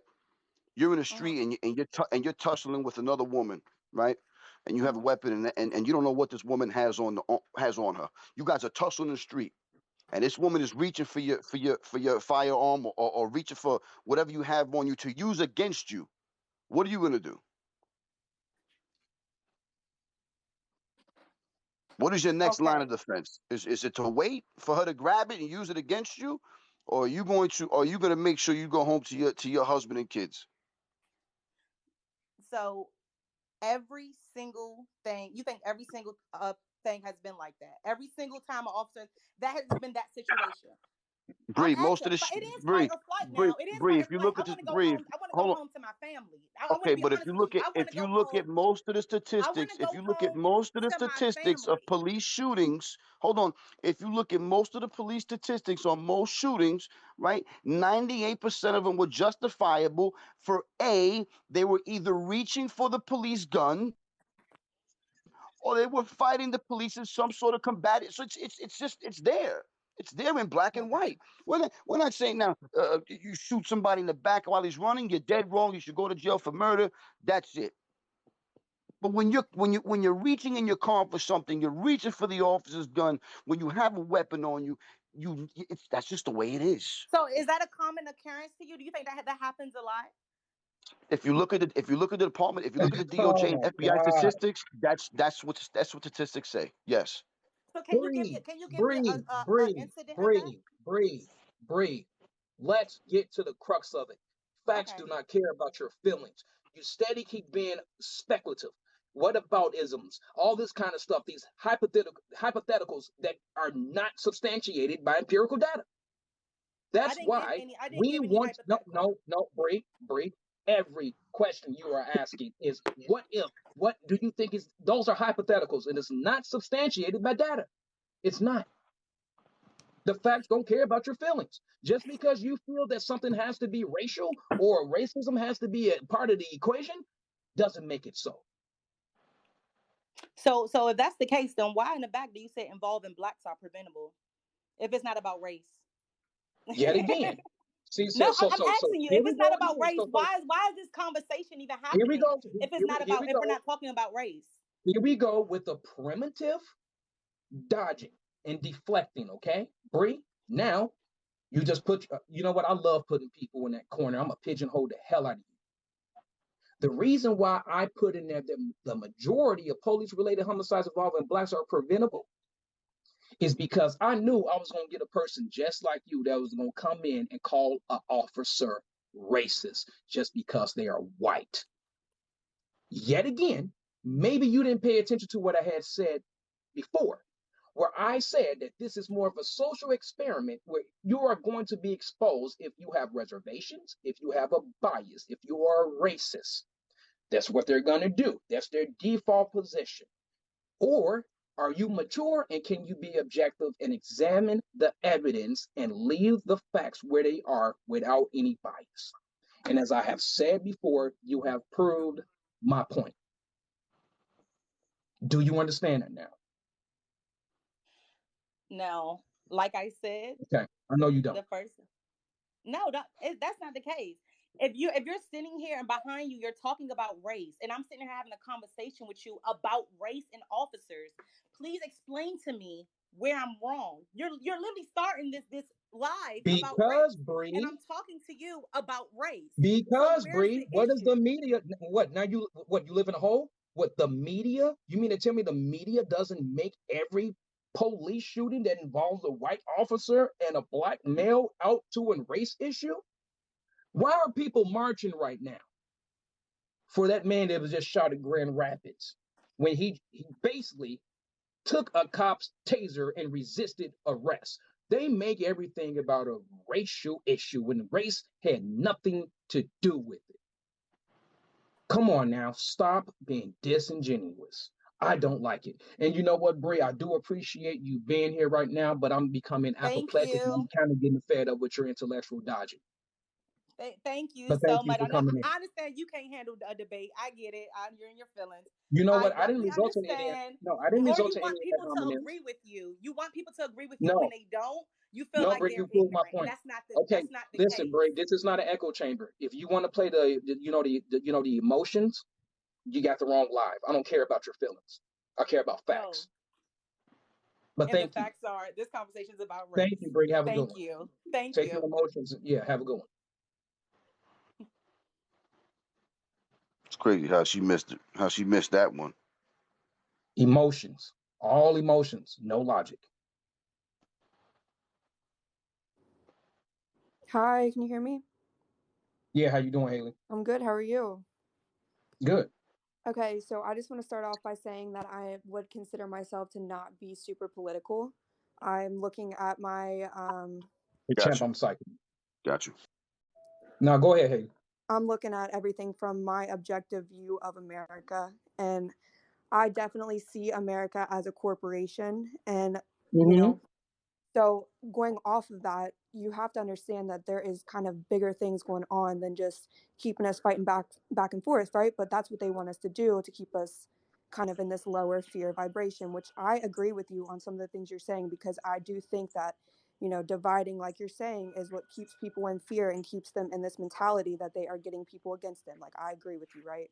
But I also think it is completely insensitive to disregard the experiences that happen every single day amongst people by telling them to not have a mental or a victim mentality or whatever you're saying, because the word comply comes from a very fear-based connotation, in my opinion, because back in the day, what did they just authority has always just told us to comply, never question, never do anything, comply. What do they do in school? Comply. Like, even if you have outrageous questions, I feel like they just always shoot it down. There's never creativity in the expansion of the mind. So, like, I'm just coming from an objective point of view as what is complying really doing besides shooting fear into people and to authority. You know what I'm saying? Which there is a systematic racism, in my opinion, because of the way America was. Listen to me real quick. The way America was set up, again, goes back to a corporation. So people like in these protests and everything else, it's a money thing. It's a money mong or whatever it is. So I agree with you, but I also think that it is insensitive to disregard the experiences that happen every single day around the world because of this comply method, which doesn't apply to everyone. People comply. That means we're not there to experience what people go through to get these victim mentalities. Does that make sense? So to tell them to not have it after they go through something is very, very malicious and very, very just emotionally unintelligent, in my opinion. You have to be emotionally unintelligent to not be on an empathetic level with people who have gone through things. Okay. Well, first of all, I'm a man, right? I'm a man, Yeah. right? You have feelings, so Now, the we all very do. fact, wait, Haley, I'll just listen to you. So the very fact that I am a man, right? We deal with facts. I'd rather have your emotions be predicated upon facts instead of false narratives. Now, I agree with you that we have a corporate America. But you know what, though? Since you believe that we do have this corporate America, I just did a live, what was that, yesterday, you guys, where I talked about the corporate complex. The corporate complex. You just completely pandered to that corporate complex when you just said there's systematic and systemic racism, but you believe that there's a corporation that's actually creating these narratives. I do too. That's why I don't subscribe to them, because the narrative is not about race. Now, yet again, thank you for the hyperbole, talking about everything that's going on, around the world. I'm not talking about anything that's going on across the world. Then also, too, for you to sit up here and say that I am emotionally unintelligent I just didn't say you because specifically. no, for you to sit up there and just say that's what you believe just because I'm not pandering to a false damn narrative that is responsible for these people having the same viewpoint that they can fight with the cops and they're gonna But go home. No, Haley. No, let me Haley. go off I'm that. Let me sorry. go off that. I'm just Let me a go off that. very no. Hold on, Haley. I just sat up there and listened to you. Okay. Now that's okay. I don't want to have to say a third time, right? So here's the thing. I am a man who loves facts. I am a man who is solution based, not reactionary. I want to get to the root cause and get rid of it. And Haley, let me just tell you something, okay? Pandering to acute victimhood is not my style because I don't want to perpetuate and propagate that kind of ideology. I want to eradicate it and save lives. And that's why I was so successful in transforming the lives of 5,000 guys that didn't even look like me. Some did look like me, and etc. So, you know what? Since you want to come in here, you want to try to grandstand, be on your high horse. Let me just tell you something. If you want to talk about you're on a high horse with your baseless emotional, appeal, let me just tell you something. When it comes to basically how many trans lives has been transformed, I'm pretty sure you only become remotely close to what I have been doing for 20 years plus. Okay. I get where you're coming from. I just want to make a point to say that you saying these people have a false narrative is very, very subjective, and that is emotion and your response to how you're taking this as a whole. To blatantly ignore the fact that you have emotions behind what you're standing up for is emotionally unintelligent. Do you agree? Well, you came in No, here. You I came in think here that's stupid as charged hell with what you just said. an emotional argument by saying he But was it's not insensitive. emotional because I'm just pointing out the fact that humans have emotions. That's No, it not And an is emotional emotional. and standpoint. and Your and is argument Your it is guys' stopping blacks from logic, insensitive. murdering your blacks? guys' Is it logic stopping is blacks from murder? Haley, your emotions, is it stopping blacks from murdering blacks? that has nothing to do with anything going on because again, you're painting a narrative that is going off statistics that has been run by a corporate America that is Haley, You getting you don't guys get it. to separate. You Haley, hold on one oh second. man, Again, Haley, I'm here we going go. to listen. clarify and say I'm not political Go at ahead, all. Mercer. Okay, Go no, ahead, that's Mercer. fine. But you came in and you said that he was being disingenuine because he was being insensitive, okay, which is emotional, to a narrative, right? But he's being logical because he's being led by statistics as opposed to an emotional narrative. Okay, so If you my can't point if going you off can't that. hold on. if you can't understand and listen to the logical side, and if you're only going to trigger off the emotional side, that is actually a form of cognitive dissonance, and you will never understand unless you take in the information on the logical side, which is statistical facts. Okay, so Does let that me make stop you sense? right there. Yes, it does, but I'm going to stop you Okay. right there because Okay. I'm going to go off that cognitive disassociation that you said, because cognitive disassociation is being out of check with your emotions and your logic at the same time. Exactly. They So don't just match. going off of logic, but let me stop you right there. So in the subconscious mind, correct? Like we're going to talk about this cognitive disassociation, like your Mhm. subconscious mind follows your logic, correct? Correct. But if I'm giving you So data your and emotions are statistics, hold therefore on. following your passion behind what you're talking about. So But if therefore, it I'm is not giving all you, logic. It's I not all understand. logic. That's not If cognitive I'm disassociation. if I'm giving you statistical data to prove a point, but you dismiss that and go to the logical side, I mean the illogical side, and point out the emotional side of insensitivity, that right there is the definition of cognitive dissonance. Can you say that again? I said, if you are giving statistical data to prove something, okay, and it is put right in front of you, and you do not look at that, you dismiss that, and you go to the emotional side, and your argument is insensitivity, that is the definition of cognitive dissonance. Okay, so since we're going to talk about statistics, how much of these statistics are actually holding up over time? Because aren't statistics constantly evolving and changing as we evolve based on They our are. You're right. cognitive? They do. They So, trend.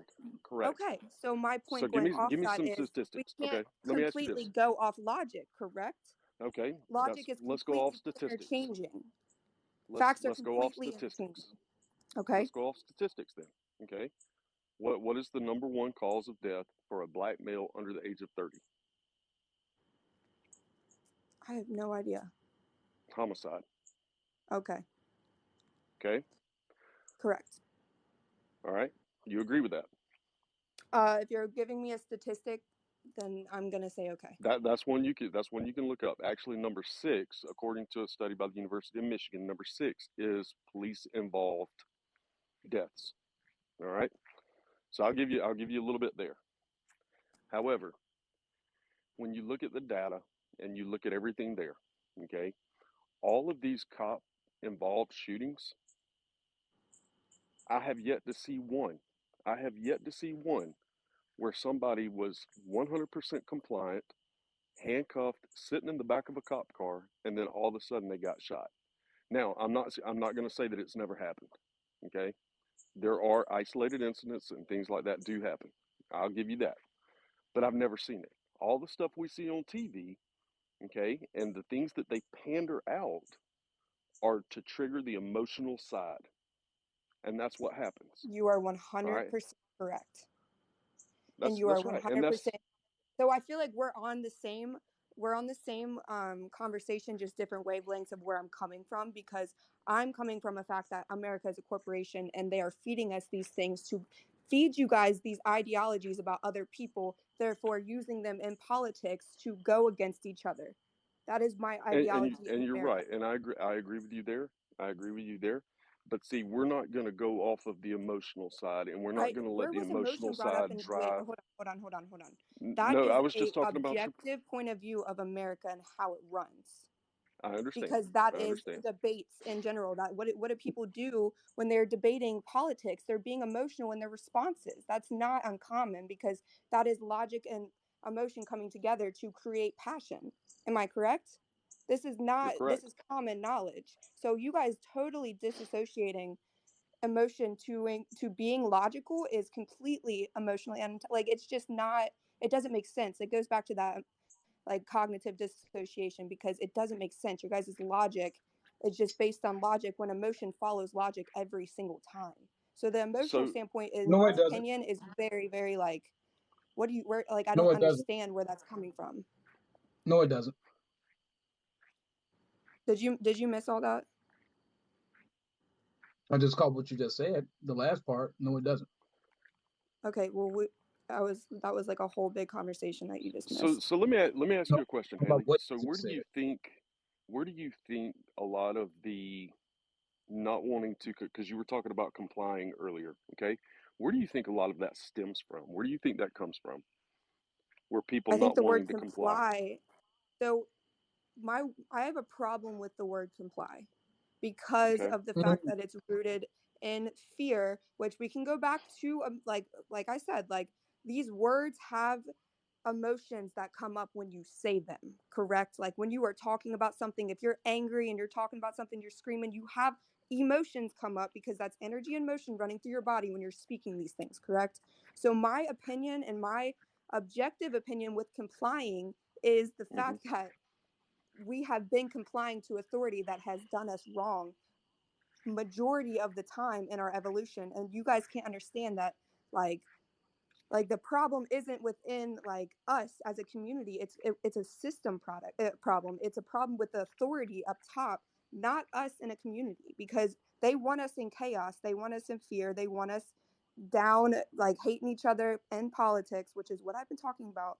And I don't understand what like blaming all of the other people's experiences have to do with the fact that this has been going on for so many years, that complying has done nothing but conformed people to an idea of what the authoritative person is telling them to do.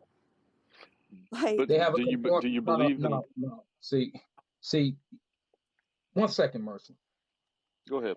because I I'm feel gonna like take you this. like talk to me like I'm like not like understanding I'm what a. you guys are saying. I don't appreciate that. If you want to look at I'm me a. when I'm talking Well, I about don't that, care what you like appreciate. I don't care what you appreciate, because you know what? If I wanted to start acting like you, getting all emotional, okay, I'm not.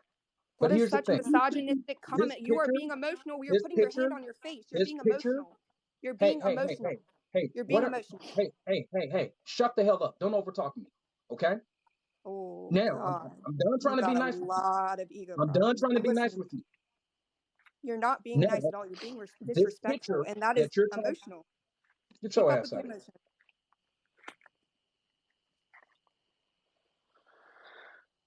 Damn. Yeah, I mean, let me just paint this canvas that everything is a utopia, but my canvas of utopianism has been shredded, and I'm going to sit up here and espouse about something that I've never gone through. All right, you wanted the facts, right? Philando That's Castillo. ridiculous. That's ridiculous. Philando Castillo. What about him? You wanted the name and facts, right? One out of how many? What do you mean? You wanted a One name of out facts. of how many? What do you mean? So now We I give you a name. we So already now I've acknowledged. given No, you a no, no, name. hold on, hold on. Let me just say this. NYC, Let me just NYC. say this. We already talked about Fernando Castillo. Okay. Okay, good. I'm sorry, I missed So that. so So on to let the me next one. also say this. I do believe that cops need to go home to their family. I do believe that. And if you're Mm-hmm. gonna grab a taser or a gun or something like that, at that point their lives are in danger, and they should be able to Mm-hmm. go home to their family. Uh-huh. But there's Right. only probably about 2 or 3 cases out of about 40 or 50 cases where people have got shot and killed from not complying. Do you think that everybody is going to comply? What about Well, people why with mental aren't health you? issues? Why aren't you? What? I just asked you. What about people with mental health issues? Comply. They have a mental health issue, sir. Did you not hear me?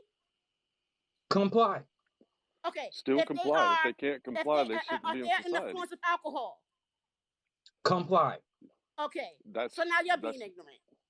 no, No, no. I'm not If being you're gonna ignorant. sit So there and now It's make you're an just a being fact. excuse for ignorant. somebody, You just told if you're me gonna, that if someone has a mental issue, that they will have to comply when they're not mentally understanding what you're saying. so if they have a Comply. mental issue and they go and they shoot up a room full of people, No. then they're okay. Let's not start the what ifs, because he said That's the don't start same no what argument. ifs. That's the I'm same Yeah, sorry, argument. I You mean Murphy. they do You the have a what said if as mental well. issue no. enough to do a Deron said crime. don't start no what ifs. Yeah, they So have. you Yeah, You don't they have. start A started no the what mental what ifs, issue. if. No, please. hold on, NYC. Let's use your logic, right? Okay. So they have a mental issue enough, Right. right? Basically, what you're saying, they don't know what they're doing, but they able to have the mental capacity to do a crime. What kind of crime? If it's not including a gun or a weapon, then the police should not be shooting nobody.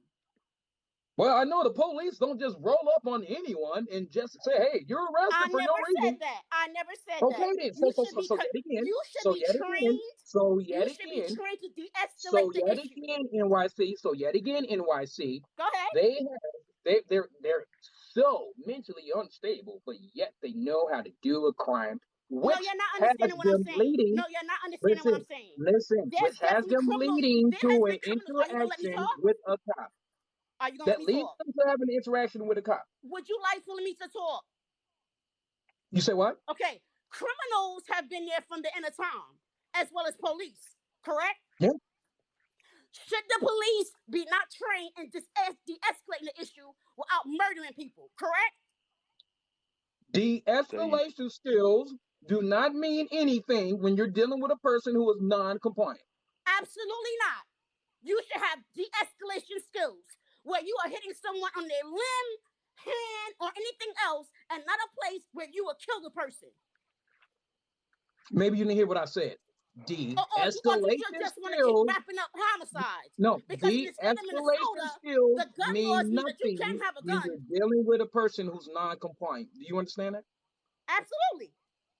Okay, So the thank you. person's not complying. You're not gonna go to everybody. So everybody goes to the cops. Doodle-doo, here you go. Here's my hands. It's behind my back.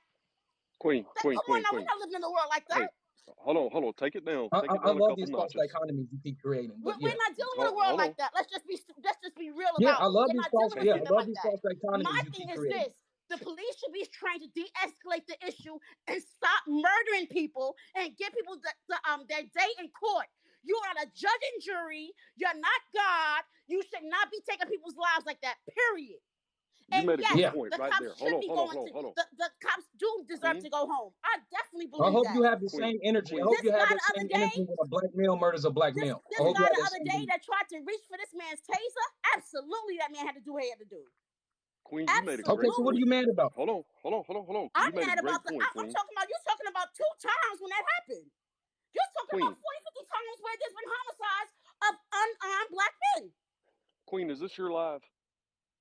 I ain't even sure what live it is. He can check me out. He knows I think he's a coon. No, just hold on. Wow, Just 1 second. there it You is, you heard me? guys. You Hold heard on, me. Mercer. I'm talking about you personally. You guys, You there are it a is. coon and a You goddamn guys, there Uncle it Tom, is. period. And you There's got that the little white Klansman boys in here mentality. trying to protect you. And you There's can't that debate Klansman. either. There's that You So can't when Klansman the debate mentality, you either. guys. You're the coon when of the the There's that coons. intelligence, You Klansman have all your mentality. little white buddies coming in. Oh, That's they're that wrong, they're Klansman wrong. mentality. Yes, because you're absolutely. wow. When the intelligence wanes, it always goes to ad hominem attacks. Woo! They just keep proving my point. Wow. There's that Klansman mentality right at the core. You know what? I could just say I don't give a shit about anybody and just not even get on live. You know what I mean? Mm-hmm. Hey, I've been What's going on? Hey, I've been having audio trouble, so let me know if you can't hear me. You good? That was heated. You guys can hear me? Yeah. Mm-hmm. Okay. My question is, can we not switch it and just say, I know you're not going to agree with me, but can we just not switch it and say, since we are seeing kids freak out and resist the police, can we not switch it to holding the police more accountable? Like maybe more training, like, look at that look. He's giving me that side eye. Are you being facetious or what? I'm not being facetious at all. No, I'm not. I'm being sincere. I'm not being facetious. So you think more training with the police department is going to keep people from trying to fight with cops and disarm cops and trying to keep I don't. them from resisting arrest? Because Queen brought a don't. great point, and I wish I would have been able to address it because she made the comment. She said, if cops do wrong, they deserve their day in court. Well, that's right. If you get pulled over and you break a law, you should comply, and you deserve your day in court as well. Instead of trying to run. It's not working though. Nothing's working right now. People are dying. Yeah, Cops are getting it does fired. work. You want me to tell you how it works? When you hold people accountable for their actions. That's how it works. When people within that support system of that individual holds that individual accountable for their actions. That's how it works. That's not going to happen though.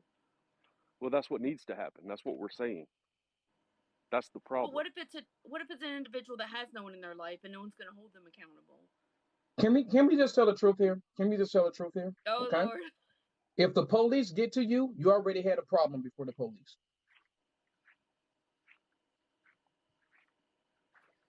People know the difference between what right and wrong. Okay, people in society don't just meander through society and look at things and say, you know what? I wonder if it's okay if I just take that, put it in my pocket, and run. But is People it the don't chicken just or the walk egg? around. People don't just walk around and say, okay, is it okay if I just walk up and hit this old lady and run and steal her purse and run off? All right, people know the difference between right and wrong. Okay, do you agree? I believe that a lot of people have been conditioned to be afraid on both sides. I believe that there is a large majority of the black community that are afraid of the police now, and a lot of the majority of the police are afraid of the black community. And I believe there has to be something we can do. Is it the chicken Well, or the egg? Is it the adult or well, the kid? well, police have.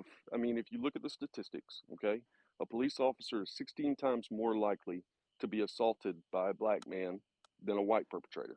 Okay, Would you say 16? 16 times more likely. Okay. Okay, so yeah, there's going to be a little bit of bias there, and it has nothing to do with the color of the officer. It's just the officer and the situation. All right, so I will concede to that a little bit. However, chances of you going home, all right, if you 100% comply, are damn near about 100%. Matter of fact, I mean, it's got to be 99.999%. Correct. Very, very safe. If you look at all of the statistics and all of the incidents, there was something that went wrong. Okay? Running from a cop is not complying. When a cop says stop, running is not complying. Okay? So the whole unarmed, he was unarmed, that's bullshit, because here's the thing, cops are trained to de-escalate. Okay? Cops are trained to not put themselves in a vulnerable position. And what I mean by that is people always want to take the side of the individual that tries to jump on the cop and beat the hell out of the cop. Cop shoots That's them, not necessarily and then true. That's kind of biased. that is true. If you look at the news and you look at what the BLM riots afterwards, yeah, that is true, because an unarmed individual got shot, but yet they don't want to talk about, well, that unarmed individual was trying to attack the cop. Cops are trained to shoot at that point, because if they are knocked out or whatever, they can take their gun or their weapon. Okay, the guy in Atlanta that was sitting in the drive-through that got Mm-hmm. shot, that tried to pull the cop's taser, actually fired the Mhm. cop's taser. They shot him. Mm-hmm. I mean, you know what? If he would have just sat But in the drive-through and why not just let him sleep?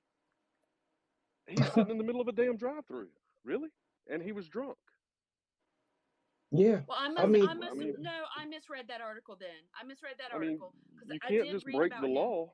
I mean, he No, was I breaking read the about law. him. I thought he was parked. I could be misinformed on that one. See, I am different though. I would just get out, push his car out of the way, let him sleep it off. Okay, I'm but not what if going to you be the woke one up? to just But cause really, here's what is what your you don't job? What is understand. your job as a cop? Yeah, I don't have one. No, No, what if is the you're a job cop, of a if cop? you're a cop, what is your job as a cop? If a person is sleeping in their car, I really don't know. I don't know. I wouldn't say I would know what their job is. I mean, wake them up and I mean, if they're asleep in the drive-through, I guess their job would be to move them out of the drive-through so that the business doesn't suffer. Well, you have to find out why they're asleep in the vehicle. Okay, is there a medical condition? Is something going on? Has something happened? Then they find out that the individual was intoxicated. Okay, you can't just push him off into the parking lot and let him sleep, because what if he wakes up 5 minutes after you leave and then pulls out in front of somebody and kills a family of Right, that 3? is a problem too because people are sue happy and then they want to sue the police. That's not. I don't think that's right either. I don't think if correct. a police officer lets a person go, they should be held liable for that. I think they should be able to use their own discretion. It's a An dereliction of officer's duty. job It's a is to dereliction of duty. protect. And that's right. But here's my question for you, also Duran, and I can look it up. I mean, I think part of the problem is I believe, and some people believe, that there are police officers that are against different races. There are white police officers that are against different races. I don't know that I have heard of a lot of Black, brown, indigenous, Asian police officers that hate another race. When I do see that data, I will talk about it too. But like where I'm from, I see a lot of police officers that don't really care about thugs, and they call them they call people racial slurs. They are police officers. I don't see it on the other side. Am I making sense, or am I not making sense to you? Okay, so here's the thing, right? Are you in I'm a just saying, I think metropolis, or there are are you in some a racist cops. I'm sorry. Go ahead. are I you in a apologize. metropolis, or are you in like some kind of a small town? I'm in a metropolis, but I also venture into small town, very small towns. Okay, so are you talking about cops who are in a metropolis, or are you referring to cops in a small town? Um, both in my instance, but I would say in the city. Now, I want to clarify something.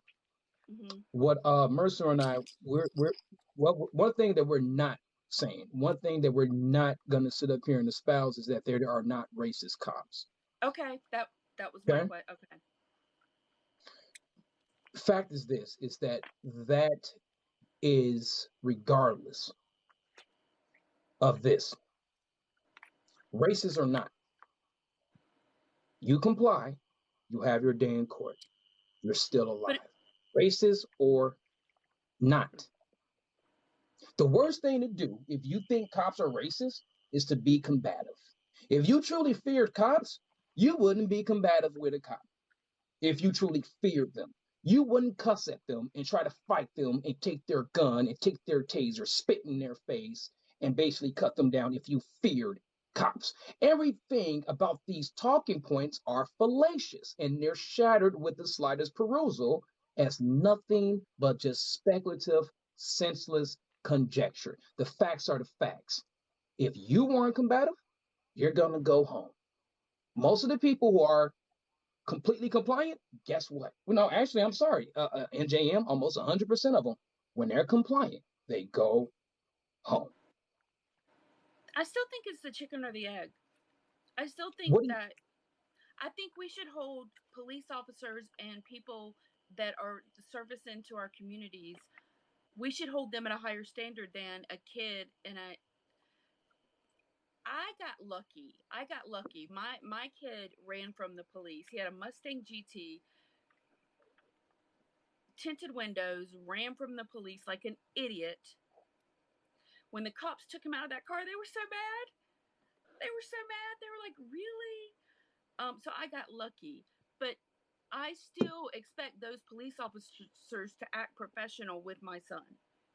Okay, so how do you? So here's the thing. Okay, you're not getting my point here. Okay, one of the things, okay, that I think was the most pertinent that I have said. Okay, racist or not. You did it, babe. If we can sit up here and try to train the cops as much as we want to, it still doesn't get rid of the criminal and the criminal element.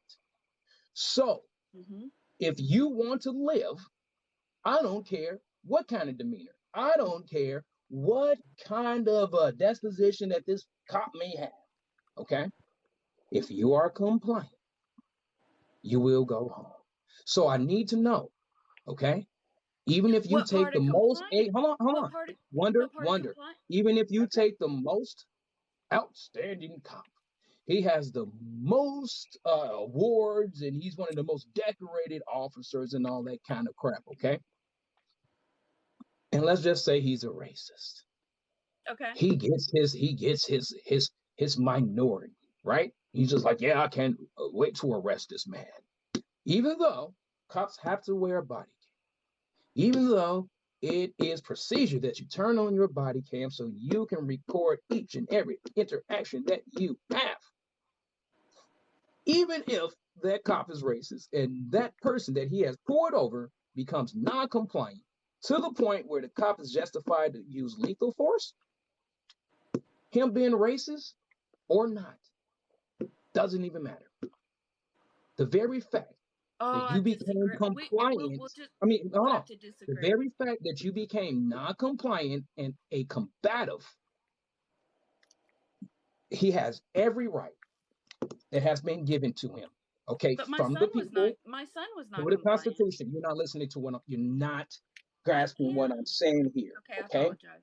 you have to get people mentally prepared, even if they are in the right and that cop is in the wrong. You comply so that way you live and you go home and you get your day in court. That's it. That's all it comes down to. No matter if that cop is racist or not, wrong or right. Do Or not give them hot-headed. a reason to shoot you. You're not getting that. No, I do get what you're saying. I do get what you're saying. I completely get what you're saying. I disagree with you, but I do get what you're saying. So, still, even if we train the cops, you still do not get rid of the criminal element or the criminal culture, which basically fosters this mentality. Hey, fight against the cops. Yeah. Cops aren't the problem. It's the culture, not the cops. What do you mean by that? What I mean by that Mm-hmm. is that there's a gangster culture. There's a crime culture. If the crime culture wasn't there, if there wasn't this gangster culture, you wouldn't have the police basically patrolling high crime areas in the United States. It's called cause and effect.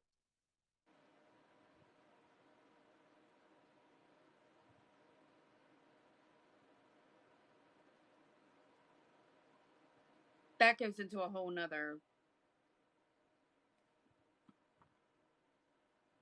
Hello, Bal. Oh, they went back She out. always drops.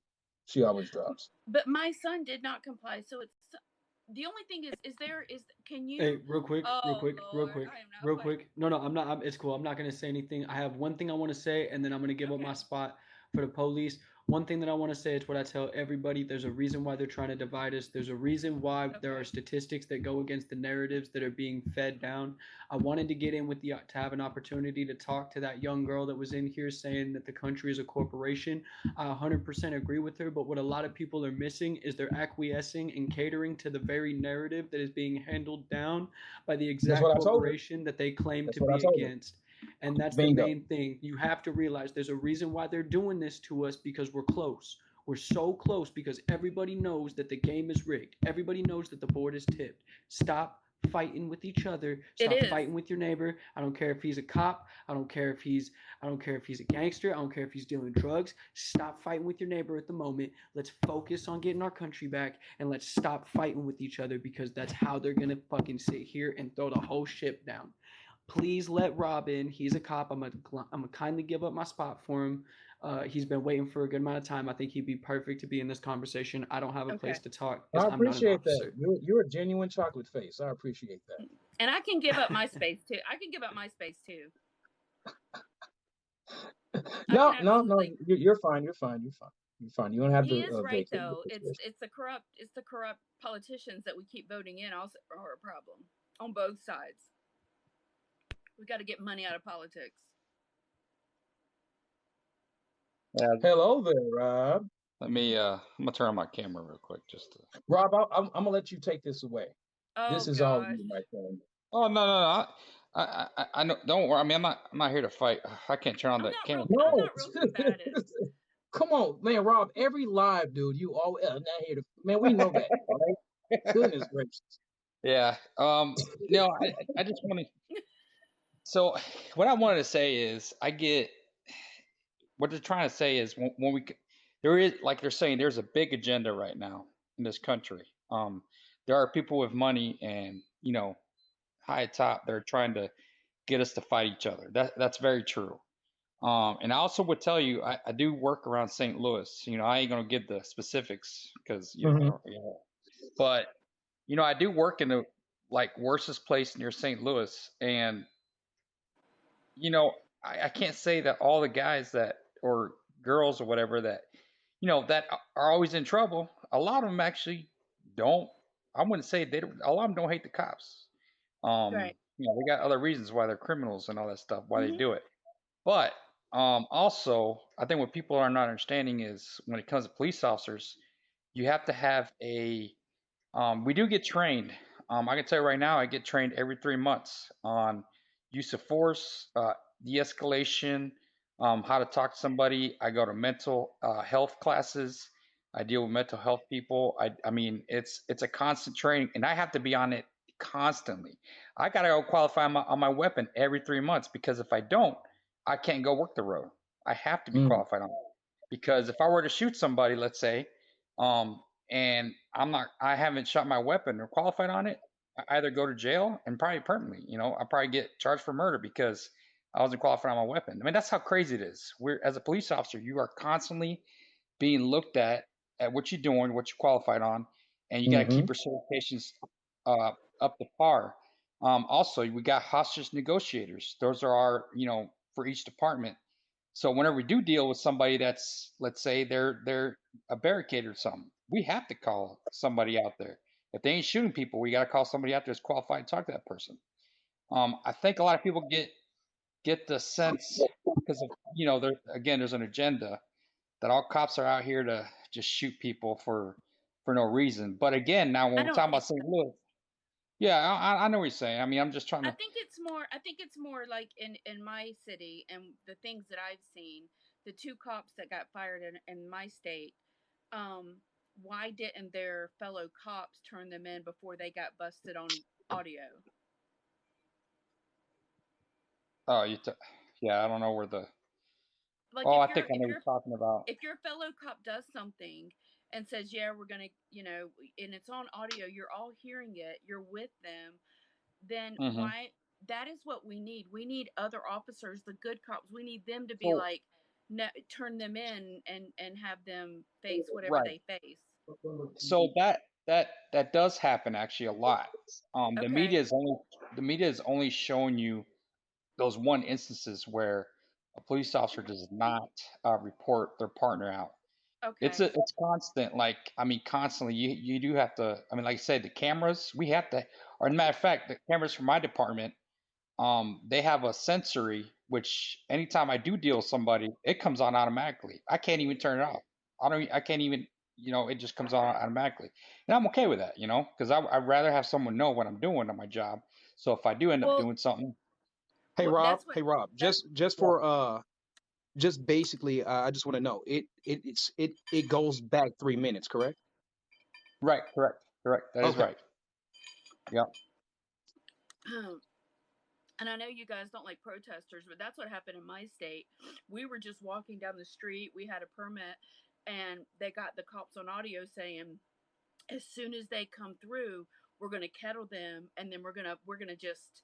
I'll look up the words and make a post, but we're gonna just berate them with rubber bullets, and we're gonna get them. And they kettled us, and we had to run into a garage and duck, and they just killed us with rubber bullets and mace, and it was Okay. caught on So on audio. so I don't I mean I don't know what the whole I mean I'm not sure exactly Absolutely, you don't what. know. Right, right. Yeah, the whole story, but um I just But talk I will for tell you, there was not one riot. We marched 100 days. There was not one riot. We didn't burn anything. We didn't break anything. that's good. There was a 7-Eleven that was broken into the first night. Right. But when they would come and arrest us at the end of the night, they would be like, we could hear them say, we got Christy, which is who works, is our top activist. So Right. So I was it gonna gives, mention. Go ahead. it just gives us a weird feeling when they know the name of our activist and they arrest her and Carolyn after every after every protest. And our protests are just us walking down the street. We literally walk down the streets. Comes to midnight. We go home. We eat and we go home. We don't Okay. we don't break anything. We don't set anything on fire. We don't rob. Like we just walk. So We're like country people. I mean, yeah, well, I mean, like I said, if I knew the whole situation, I know you don't have to divulge that because right now, you're on social media. I wouldn't either. So, but yeah. what I'm trying to get at is, for us, I mean, like I said, I work around St. Louis. There's not more. There's definitely not more to the story. It's on my page. Go find it. Okay, I'll do that. I'll do I'm that not later talking on. to you.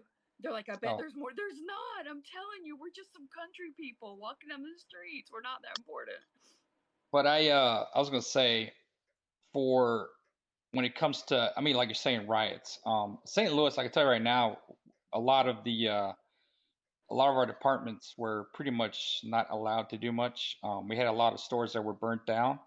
Hmm. Like he was saying, a lot of these stores that were burnt down were in, uh, I mean, I'll just say, in the ghetto for sure. Black-owned business. Um, yeah, and it's sad because Yeah. a lot of Yeah. these businesses were burnt down, I agree. but and yeah, and then the majority that were out there were actually criminals. I mean, that's the truth. Yeah. You know, There's opportunists everywhere, and so that actually makes us agree, right? There may be opportunist I mean, I police agree. officers I agree. We are that are derailing. We are derailing really bad right now. Can we get back to the subject at okay. hand? Right. So I was going to talk about so we go with homicides, right? Uh, so what he was talking about earlier, I'll go back to about mental health. I think this was before, but it's pretty much what we're talking about. When it comes to mental health, there's no one way of treating somebody with mental health and coming in contact with them. If there's an emergency, a police officer has to decide real quick on what he or she needs to do. If that person, no matter how sick they are, if they got a knife and they're coming at you, it's either you or it's that person. I mean, there's no other way to put it. Um, and Now, most of the why? time, Can you elaborate on that with a knife? okay, so and I'm also a combat vet. I'll add that too. So I've been in Iraq. I did raids on homes So and stuff like that. you should be pretty good at disarming and Well, taking a knife away. I was going to explain that. When Okay. it comes to knives and stuff like that, it's not. There's nothing easy about trying to take a knife away from somebody. Most of the times, it's impossible. You don't know. You don't know if you're able to because Right. it is not a. When it comes to knives and guns, you can't assess when someone's coming with you with a weapon like that. You might not have time. You might not have time to react. And you got to think quick. I know the movies, they show a lot of people that are able to fight people down and take knives away, and there are people in this world, but very rare that are that quick.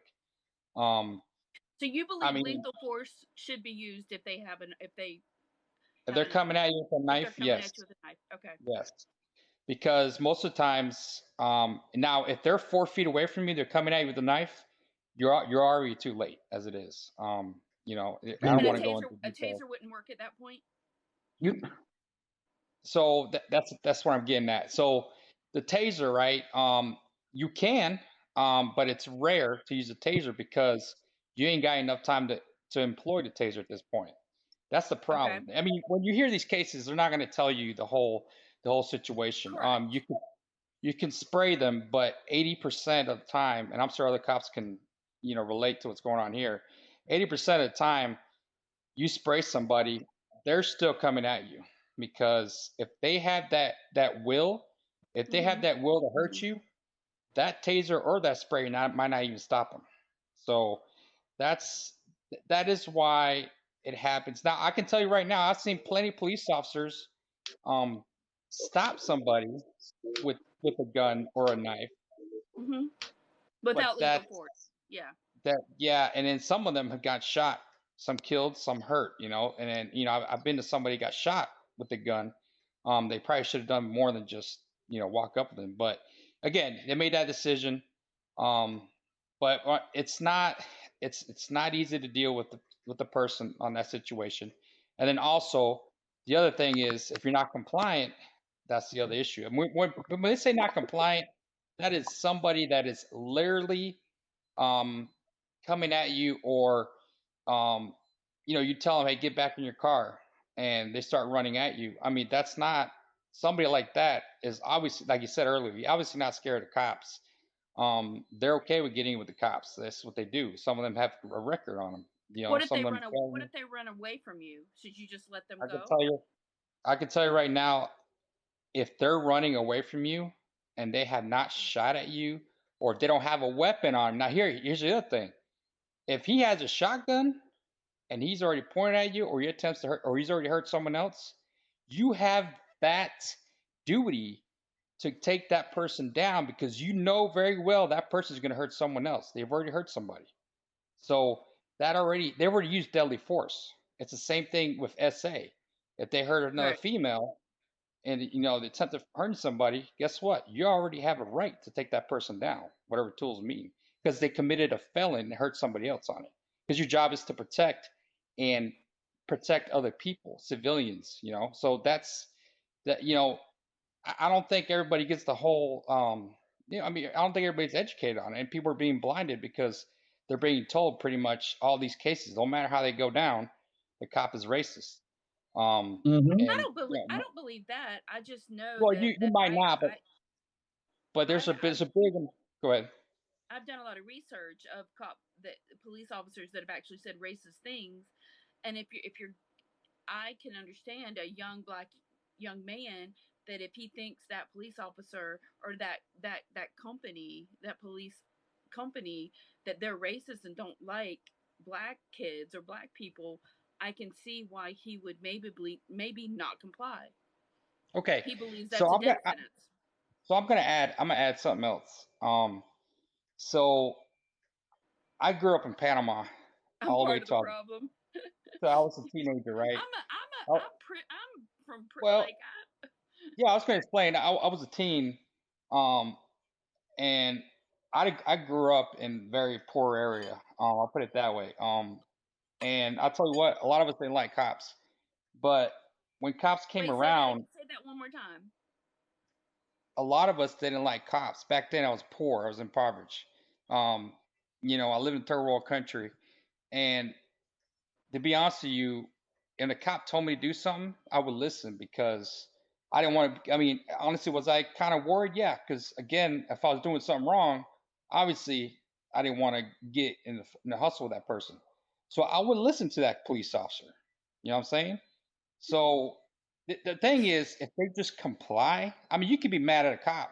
That's not, and you could be angry at a cop, but the ones that want to fight, they're already out there willing to either hurt Exactly. that person or they're out to hurt people no matter what. So, I mean, Exactly. I'm not saying it's great it happens, but again, at the end of the day, I'm saying it may not be black or white. It may just be there's a yeah, medium that we could all come to and not fight each other. Wonder. you, He's a lot nicer than me. Okay, I know you're in a you're gonna dream. come for me. Yeah, I'm prepared. you're in a dreamland. Okay, you're in a dreamland. If a person if a person's full intent, okay, some people do that because they get street cred. I'm gonna go out. I'm gonna go after a cop. Just for instance, when those two cops were minding their business in their in their cruiser, and they were gunned down, street cred. mm, You don't think about that kind of stuff, Wonder, because you know why? You're not from the city. Well, that's a gang thing, though. That's a gang thing. Yeah, you're not. Yeah, exactly. And cops have to deal with that.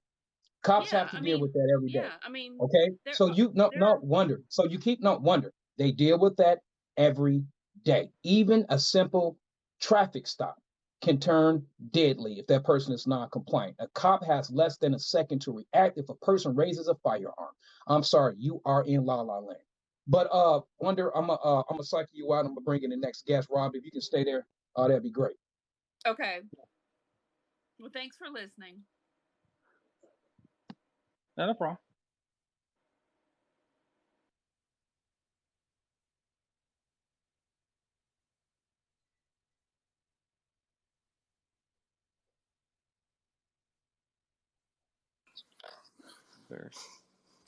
Country, how you doing?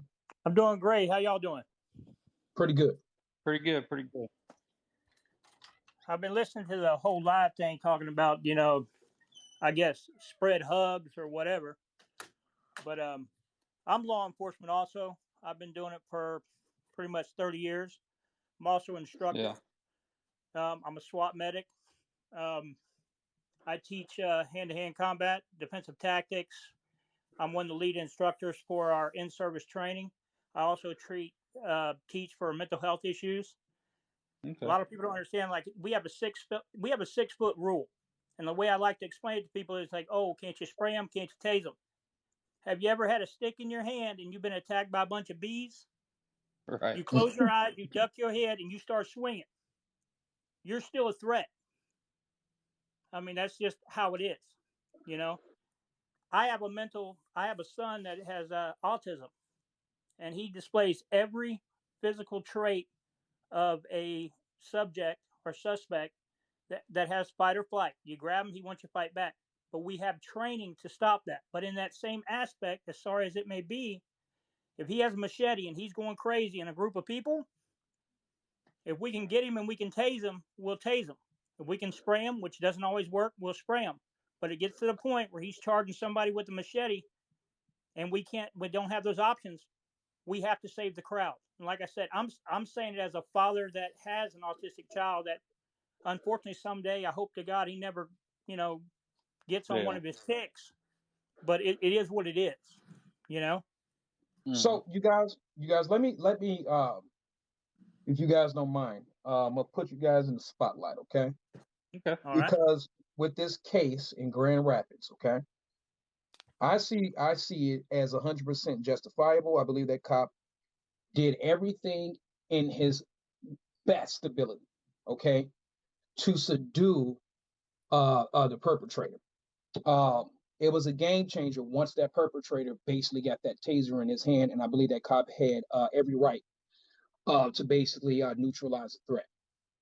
What do you guys think about this case in particular as experienced officers? Well, as a trainer, we are trained. A taser is made to incapacitate someone and make you useless. At that point, somebody gets your taser in their hand, you know right away if he deploys it by some accident, hits you, you no longer can protect yourself or anybody else around you. So once he puts that taser in his hand, it becomes lethal. He has to be put down because if he hits you with that taser, you're done, Dylan. You can't protect anybody. He needs to be taken out. Yeah, Bottom line. I was also gonna add, and I heard about it too, but I still want to wait a little longer to get more information because at this point he might have. I mean, we don't know for sure. I mean, he's already like you said with the taser. Yeah, it's already a thing, but we don't know. He might have even been going for his weapon at this point. You know, we still don't get the whole story. A lot of times it takes a while to get the whole story out. So, but No, he was. I watched it. Yeah, I watched it from all available angles. Okay. And he fought with the perpetrator for 3 minutes, just 3 minutes alone, trying to get the taser out of his hand. Yeah, it's justifiable. Yeah. Yeah. And yeah, we train. Not to interrupt you. We train. I would like to challenge anybody in this room that's never done it. Go hand to hand, hard fighting with anybody for 3 minutes. You're spent. You could be in the best shape. 3 minutes of fighting and wrestling nonstop, you're spent. I mean, it has to end. Even the best fighters can't last past 6 minutes straight fighting with all they got. No. No. And then that's the other thing I was talking about. You know, she was saying earlier about taking someone's knife out of their hands. I mean, it's. I mean, I've been in martial arts for years. Hollywood. I mean, Yeah, I've been in the military. And yeah, exactly. I mean, you know what? If I don't have a life, I don't have a family, and I pretty much want to die, maybe that might be the only time that I might go after that knife. Yeah. But for the most part, if you're smart and you're gonna do the right thing, you're not gonna go hand to hand with somebody with a knife. True. Because you don't know what they're trained on. A lot of people don't know out there. I don't know if y'all know, but me from training, even the best ballistic vest, unless it's like a tactical 3 vest, can stop a 223 round. It can't stop a knife. A knife can go through a ballistic vest. Can you hear me? Yeah. So a lot of people don't know that a knife can go through a ballistic vest. It'll stop a gunshot, but it won't stop a knife because of the way it's designed and when it's shaped, the thin and the blade, it will go right into a ballistic vest. A lot of people don't know that. Yep. Can you guys hear me? Yeah, we can hear you. Okay. So Can I cut you out real quick? Just real quick, because someone said take him out or shooting them in the shoulder or in the leg. Yeah, here's the thing. When a police officer shoots somebody, It's pretty much to disable them. It's to kill them. We can't shoot warning shots. So I just want to add that real quick.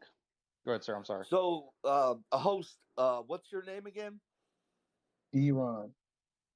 You know I love you. You know I'm all about self-responsibility. I'm not really like head over heels over this systemic racism and victimization. I'm not really down with any of it, really. It's kind of like, to me, like, I just don't think you're going to get ahead in life being a victim. But I do, just to give you guys a heads up, like, you guys are really benefiting from cherry picking, some really good scenarios that you're bringing up. Like, I'll bring up a scenario that really makes the police officer look bad, right? Because at the end of the day, it doesn't really matter if cops are good, if cops are bad. I mean, we all know some cops are good, some cops are bad. That doesn't even matter. What matters is it's always a one-on-one relationship. And remember the guy that was drunk in the car, and then he got out and he fought with the police officers, and then he was running away from the police officers, and then No, he the wasn't. police officers shot him down and killed him? That's a lie. That's not what happened. See, you're getting it wrong. The media's telling you otherwise. That's a complete lie. Yeah, He he didn't created die? this and spun around on the police again. He took the wasn't cop's running away. taser. He took the cop's taser and was fired it running at away. the cop while he was running away. You are considered a combatant, and you can be Right. neutralized. And see, right there, that's what we're talking about. Like 30, 40 years ago, police officers used more common sense and thought, well, he's running away. I don't need to kill a man. So I'll go ahead and add something on that. Actually, back in the 60s, Country Dad could tell me the reason you can't shoot somebody with just a misdemeanor. There was a police officer back then. He was doing civil rights, of course, or a little after. Shot a kid on his back running away. So that's I'm talking about the 80s. We know the 60s were messed up. Okay, okay. So here's the thing. What does that have to do with you being compliant versus non-compliant? Because the argument earlier was, if you just comply, you will not get killed. I mean, that was the general gist of what you were saying. Correct. 90%, 95% of cops are not going to shoot you if you're compliant. And the real reality is, okay, because I've been sober 20 years, I know for a fact that police officers deal with a lot of drunk people, a lot of people on drugs, and they're not thinking too clearly. Okay? So it's on the police officer to decide whether a person should live or die. They better use some common sense and go, this guy's running away. This guy is not a physical threat to me. Okay. Let me explain a scenario to you that goes with what you're saying, but let me put some perspective on it. There was a neighboring agency with us that did the same thing, same scenario, got into it with a drunk that fought him, and then he ran. The cops was like, okay, well, he's drunk, no big deal. 37 feet running from them, he crossed into a 2-lane highway, got hit by a dump truck. You know, his family sued those 2 police officers because they did not stop him. I'd rather human life is more important to me on whether or not somebody gets sued. Okay, that's I'm not going to kill the guy and go make sure I don't get sued. Telling me if a drunk I'm not going to kill someone to make I'm not going to kill someone to make sure the police department doesn't get sued. And police don't shoot people. Police do not shoot people in the back that are running away. Right. What he's saying is, we have to. Our duty is to stop that guy. In any, if he's running away, if he's in that condition, if he's drunk and he's out of it, we have to stop that guy. Now, we're not going to shoot him in the back, but if we do encounter with him and he does try to kill us, I mean, it's sad what happens, but we do have to take that life. I mean, that's what it takes to keep people safe. There was the other incident where the gentleman was trying to get tasered, and the taser wasn't even working, and he was trying to run away, and he got shot to death. I mean, you guys, you have to understand, to the rest of the public, there's not any common sense being used here. Wait, hold on, guys. Wait, hold on. Green. Whatever. Green. If he fights I'm me, not gonna let you sit up here and create this false dichotomy. Okay, you keep talking about common sense on the cops. If that perpetrator was using common sense, he'll be compliant. If he was using common sense before, he would never ever had an engagement with the cops in the first place. That's Now, not the the real. first That's not thing, the real hold world. on, That's Green. not the The real first world. The thing, hold cops on, are. Green. The It's first their. thing you were It's talking about, no. the first thing you were It's the talking about, cop's job. It's Green. the cop's Hold on, job to deal Green. with You're not people gonna that are on overtalk me. drugs. You're not gonna overtalk me, When Green. the cop takes the oath to serve and protect, he knows he's going to be dealing with people on drugs and people that Moderators, are green drunk. light for me, please. Green, I'm trying to understand your logic here. And I'm not saying that I don't What know I'm where you. saying was the man No, was being hold on, green light, tasered. please. Hold on. What I'm saying is, You remember? yeah, he wants us to just walk around and get shot no matter what. I don't think he Yeah. wants us to do our job. So I don't think he understands when somebody runs from the police and we haven't identified that subject. There, in our mind, we're thinking that every person has common sense. He's running because he's either done something worse, he's planning on doing something right, extremely bad, or he's wanted for a major crime. I've actually right. fought hand to hand and thinking, why is this drunk guy fighting me? Or even sober people say, why is he fighting me so hard? He got out of the car and he took a swing at me. Why? Then I'd run his name and I'd get NCIC, FCI hit that he's a child rapist because he knew I was going to find out who he was, or he was a murderer. Matter of fact, I lost two of my best friends in Tampa, got killed by a guy that had a warrant at another state. They didn't even know, but they walked up there being all polite. They said, sir, you mind wiping out the car? I don't know why they dropped their training, but they turned around to walk away. And when they did, he pulled out a gun and shot both of them in the back of their heads.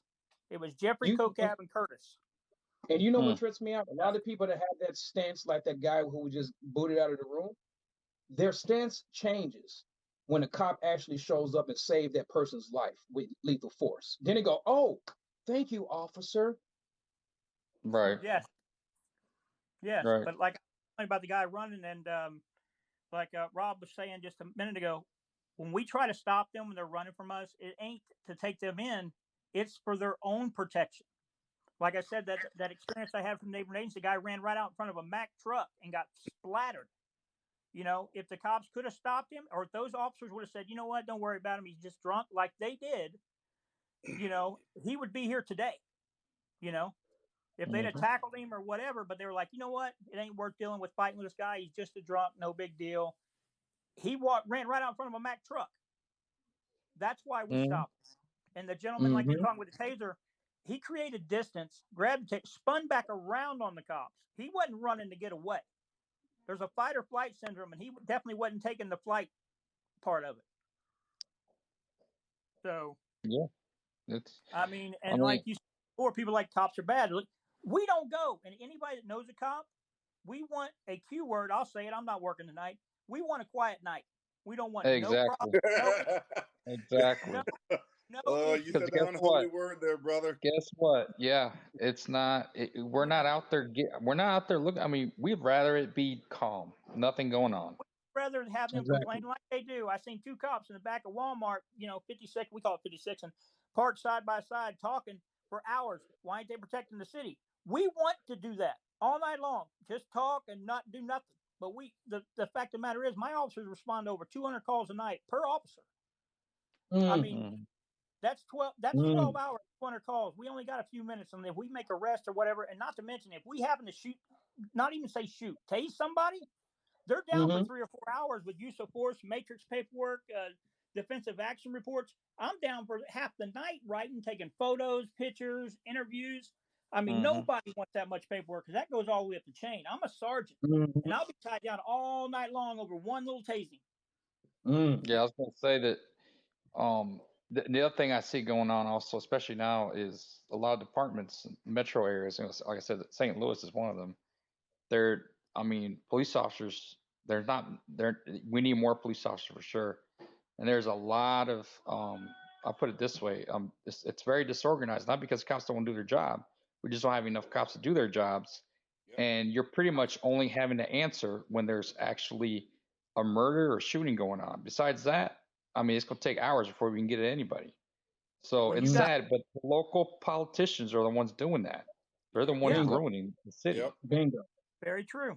And when you got two officers, and his backup unit, they're both patrolling a 28 square mile area, and his backup unit's 15 minutes away, and he's in a hard struggle fight.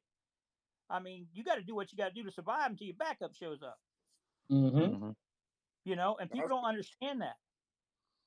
And I was going to speak just like Rob. I'm a veteran as well, but I'm going to speak on the firefighter aspect of things. So that's my profession, and I'm also a peer support member within our department. So kind of more of a crisis intervention when it comes to our guys. But it's just the same. Like, it's interesting that people talk about we need to hire more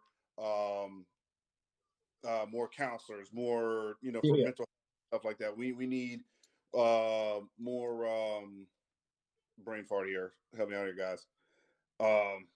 Social workers. Say again? Yeah, social workers. Yeah. Social workers.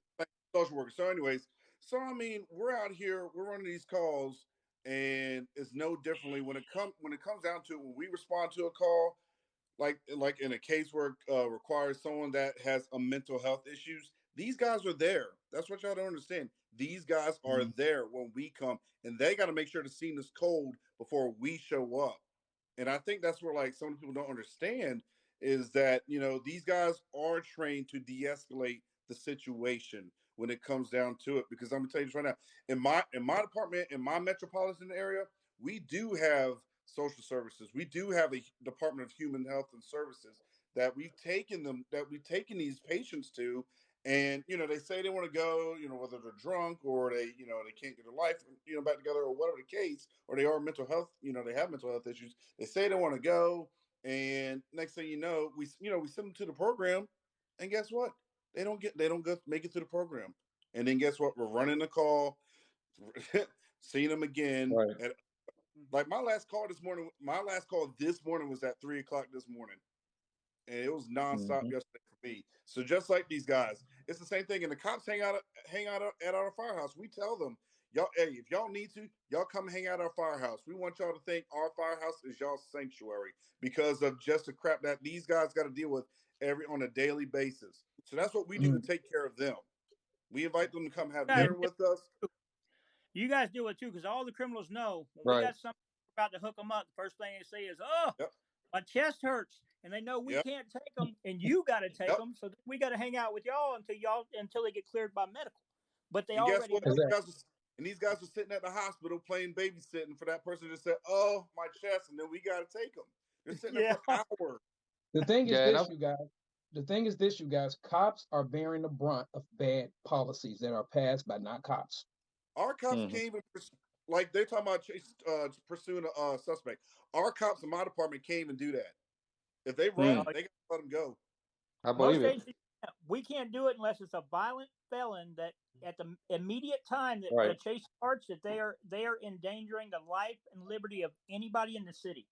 Not us. If they endanger the life of police officers and we can identify the vehicle, we back off and let them go.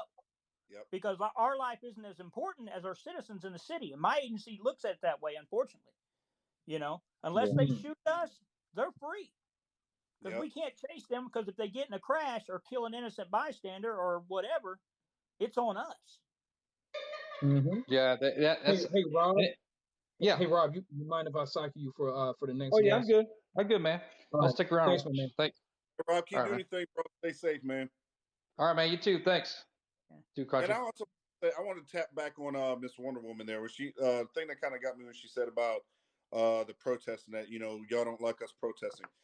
No one ever said anything about y'all none of us not liking y'all protesting. And I'm saying this as a civilian, and I'm right, lady, as we all know. But it doesn't matter. Like, as a veteran, as a military, or as a veteran, I serve so that you can exercise your First Amendment, as anyone can exercise their First Amendment rights. But when it gets to the point where violence is taking place and extra steps are getting out of hand, and that turns into a riot. And so that's when it gets out of hand. Yeah. But at the same time, I challenge you people that are against the cops and that have their gripes and their concerns with the cops, go on a ride along with them. I challenge you to do that. Go on a ride along and see what they deal with on a daily basis. Instead of sitting there and talking about saying, "Oh, we need to hire more social workers." I'm telling you right now, our social workers are getting tapped out too. They're getting tapped out. One of the dumbest. Are those social workers psychologists? That's one of the dumbest. You know what? That's one of the dumbest policies yet again, right? That's almost as equally dumb and counterintuitive as defund the police. Yeah, I say go out and do a ride along. I'll tell you what, they did a protest for defund the police in our city, and they came to the police department the day before it, and they hired 175 officers for protection so they can walk them down the street to defund the police. We refused to give them anybody, but they came to pay us to protect them so they could defund the police movement. Isn't that crazy too? The people who are pushing for that, the people who are pushing for defund the police, yet they walk around with armed guards. Yeah, they do. How But convenient. see, there's a difference between a riot and a protest. Officers love protests because when a protest comes and it's for whatever it may be, BLM, which I don't support, or anything else, we love it because they pay us double money just to park at an intersection, lean up against our car while they walk down the street. I make good money. I wish they had protest in my city at least once a day. I make good money. Shoot, I'll start my own protest to get paid that kind of green. He said, "Sign me up." It's true. Hey, Daisy, how you doing? I'm good. I'm glad you actually touched on an important subject that doesn't get a lot of awareness. But like in any subject, right? When you have a stronghold, we still cannot ignore the innocent people, black, white, that have lost their lives in an injustice way. Like we still need to hold those people accountable because life is so important and God gives life. You know what I mean? We do need the police. I need the police. You need the police. We need them, and they do go through a lot of things. They go through addictions, people with mental health, all that you discussed.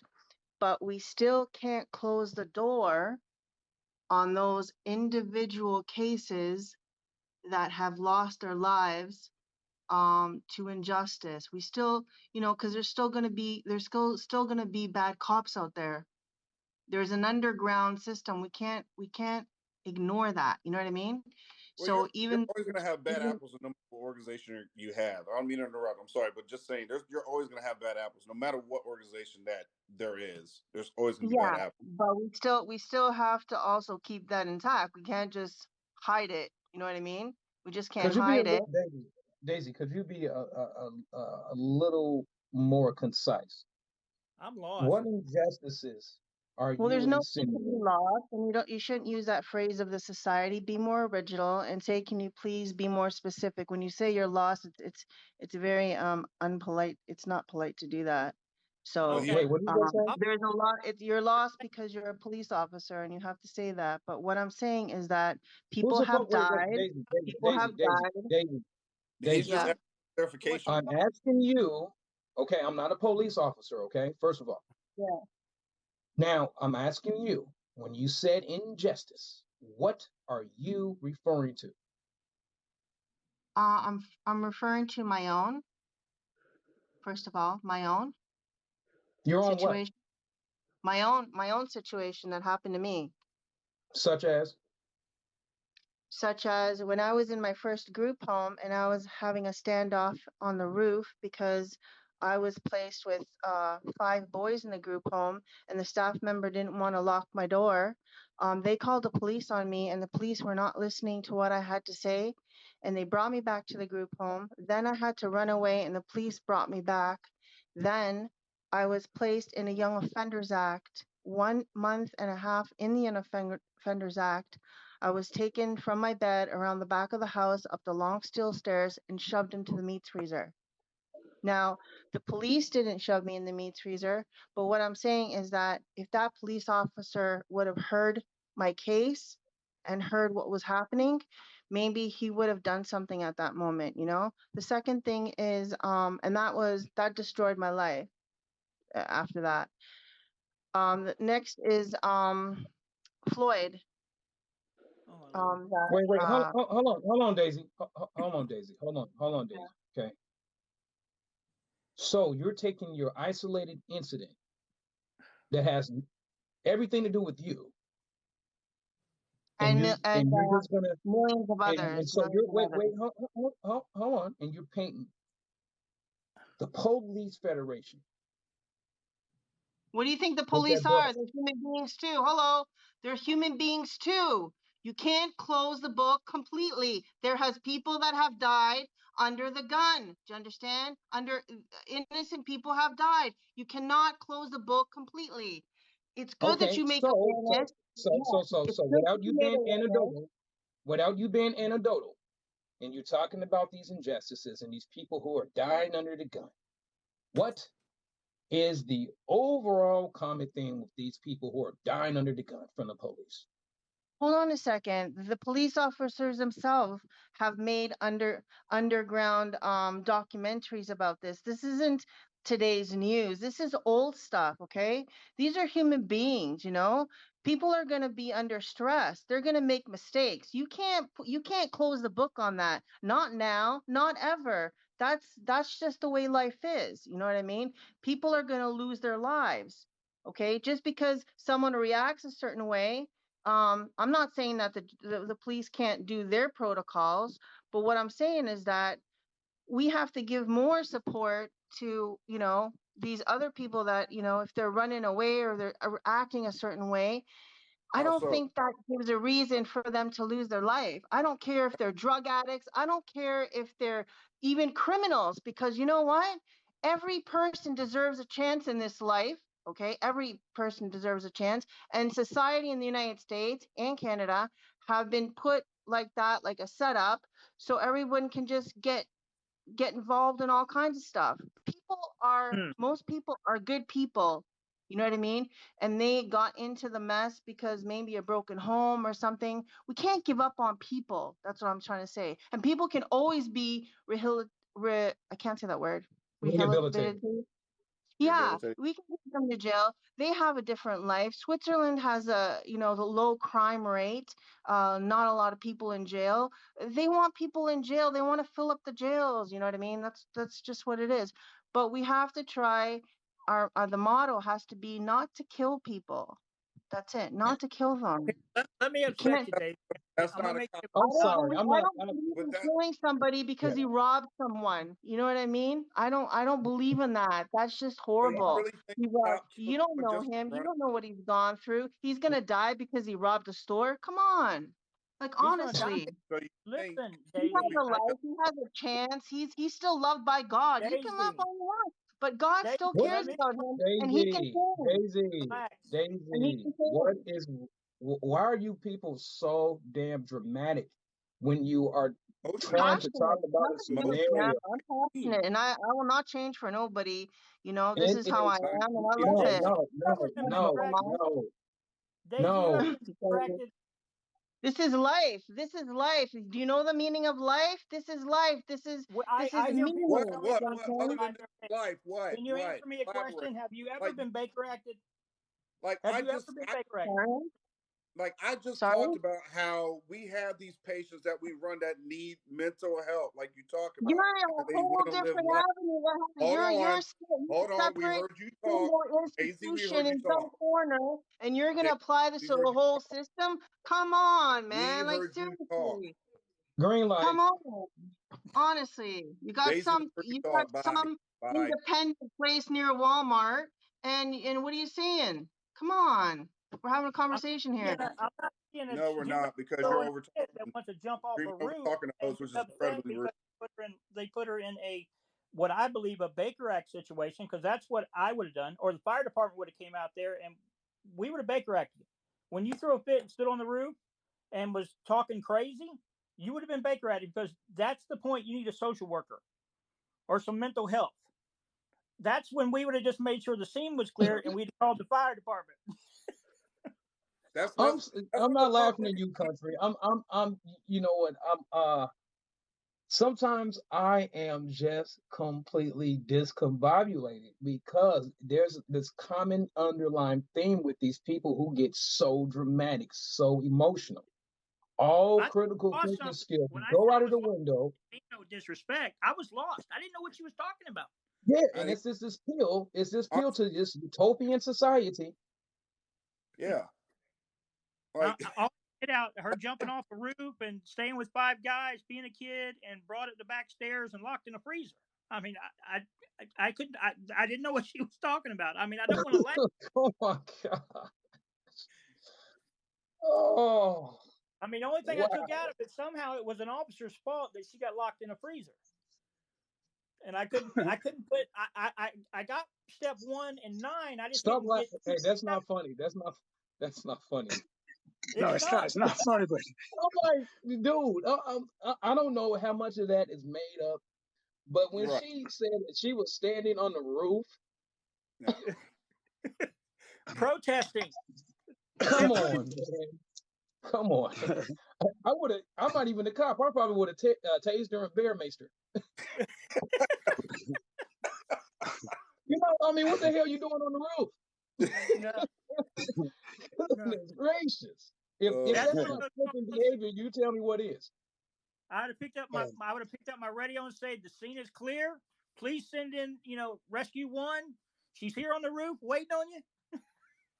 And we drove up. I'd have stopped at a fire hydrant and protected your water hose or something. You'd have had to deal with her.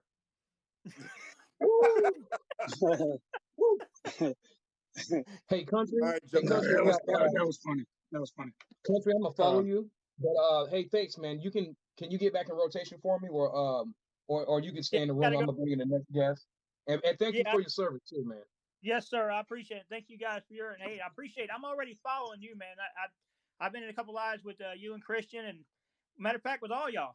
So yeah, I'm F-ball. I'm under Christian's name right now. Actually, the real Christian just stepped in the room. I think he's here to monitor me. Make sure I'm on my hair under his live. Got that beard I'm jealous of. Look at that. We got a little social justice worry. Laughing at the mentally ill. How do you know she was mentally ill? How do you know that? Right. Huh? How do you know that? Right. I got a mentally ill son. I could probably vote. She was pretty close to it. So I'm gonna step out, and that's speaking from experience, not because I'm a cop. It's because I have a son that shares her same outlook on life. He's never climbed on a roof or hid in a freezer or whatever she did, but I can pretty 70% say she's on that side of the scale. So I'm just saying. Hey, we're here for them though. We'll be there for them. Yes. I'm just running that back through my head, bro, right now. Even went stairs, back stairs. Somebody had a freezer upstairs, backstairs. Okay. Right. Let me. I digress. I'm gonna go thanks, put together. I'm gonna put like a water pistol and stuff in there to make the citizens of my city happy. If they see me with a blue water pistol, maybe they won't shoot me in the back. Right. Maybe if I drive like an ice cream truck or something, maybe they'll feel more comfortable with me going to their house. A flashlight with a Batman signal on it. Yes. I got one of those. So, oh my goodness. Woo. Yeah. Hey, another funny story, and I gotta step out, guys. I'm gonna tell you, I really did this and it worked. I was driving through an area. I was looking for a guy for a warrant, and the guy said he always meets the ice cream man. I downloaded the song on my iPhone, and I put it on my PA, and I put the ice cream song on it, and I drove by his house real slow. He ran out his front door, and I had 2 officers on both sides to tackle him because he had a felony warrant. He come running out for the ice cream truck.